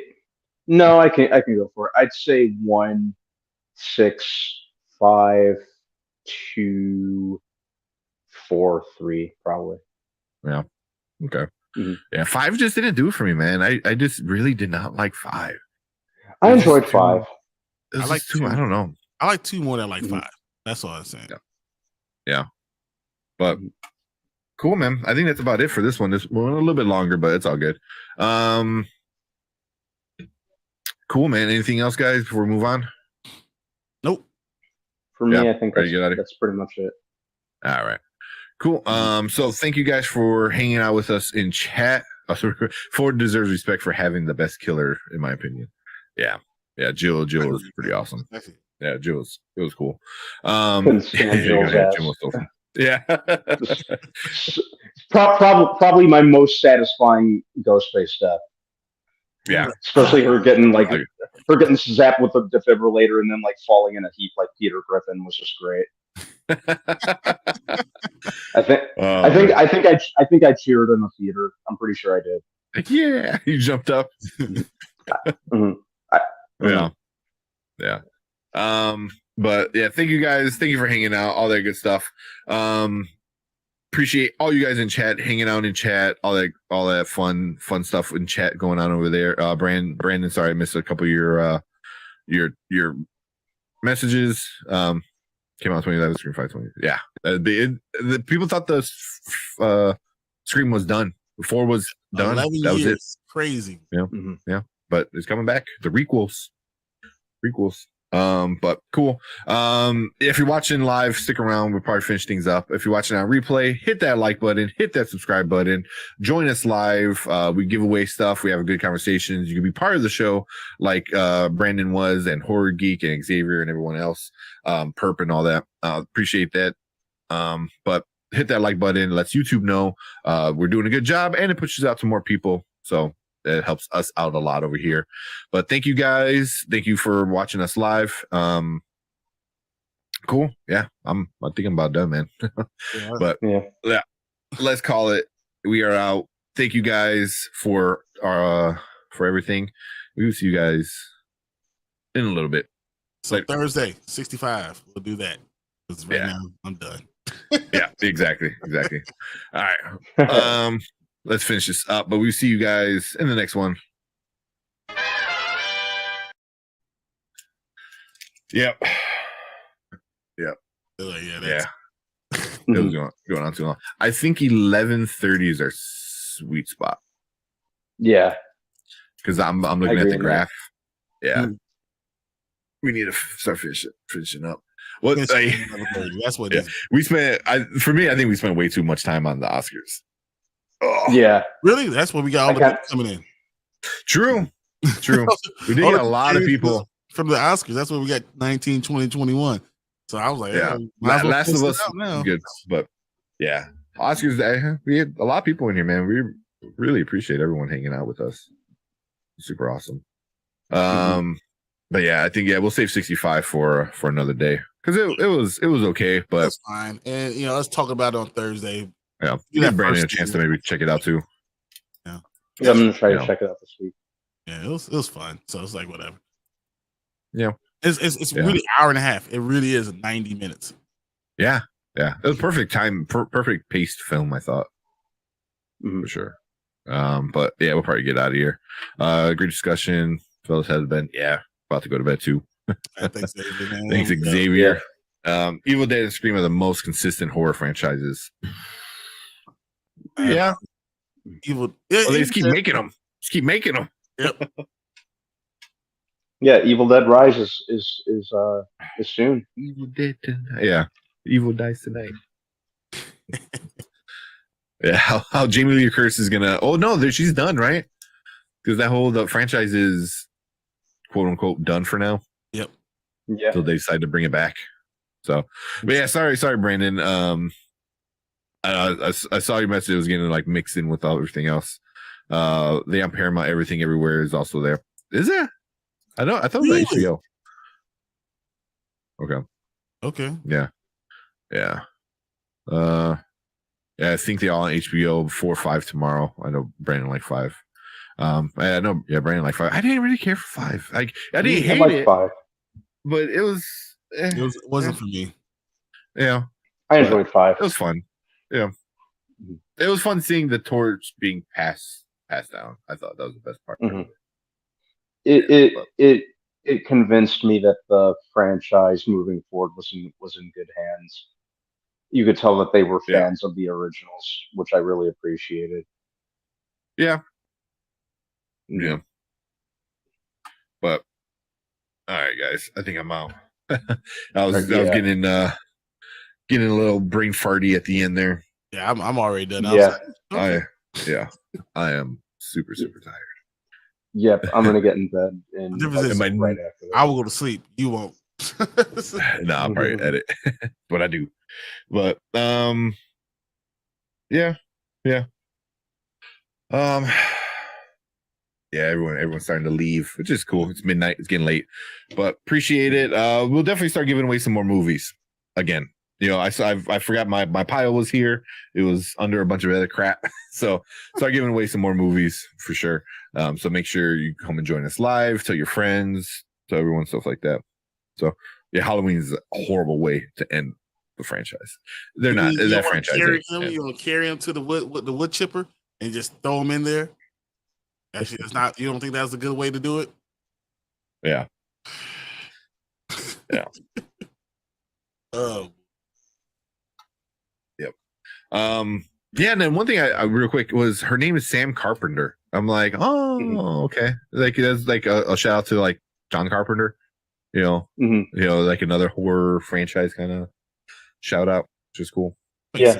But, yeah. And I didn't catch it at number 5 for whatever reason. Yeah, and Sam could be a reference to like a multitude of things. I'm not sure if it's like a callback to Sam Raimi, but it could be. Yeah. Yeah. Well, Sam is definitely a name, a big horror name. You know, Sam from Trick or Treat.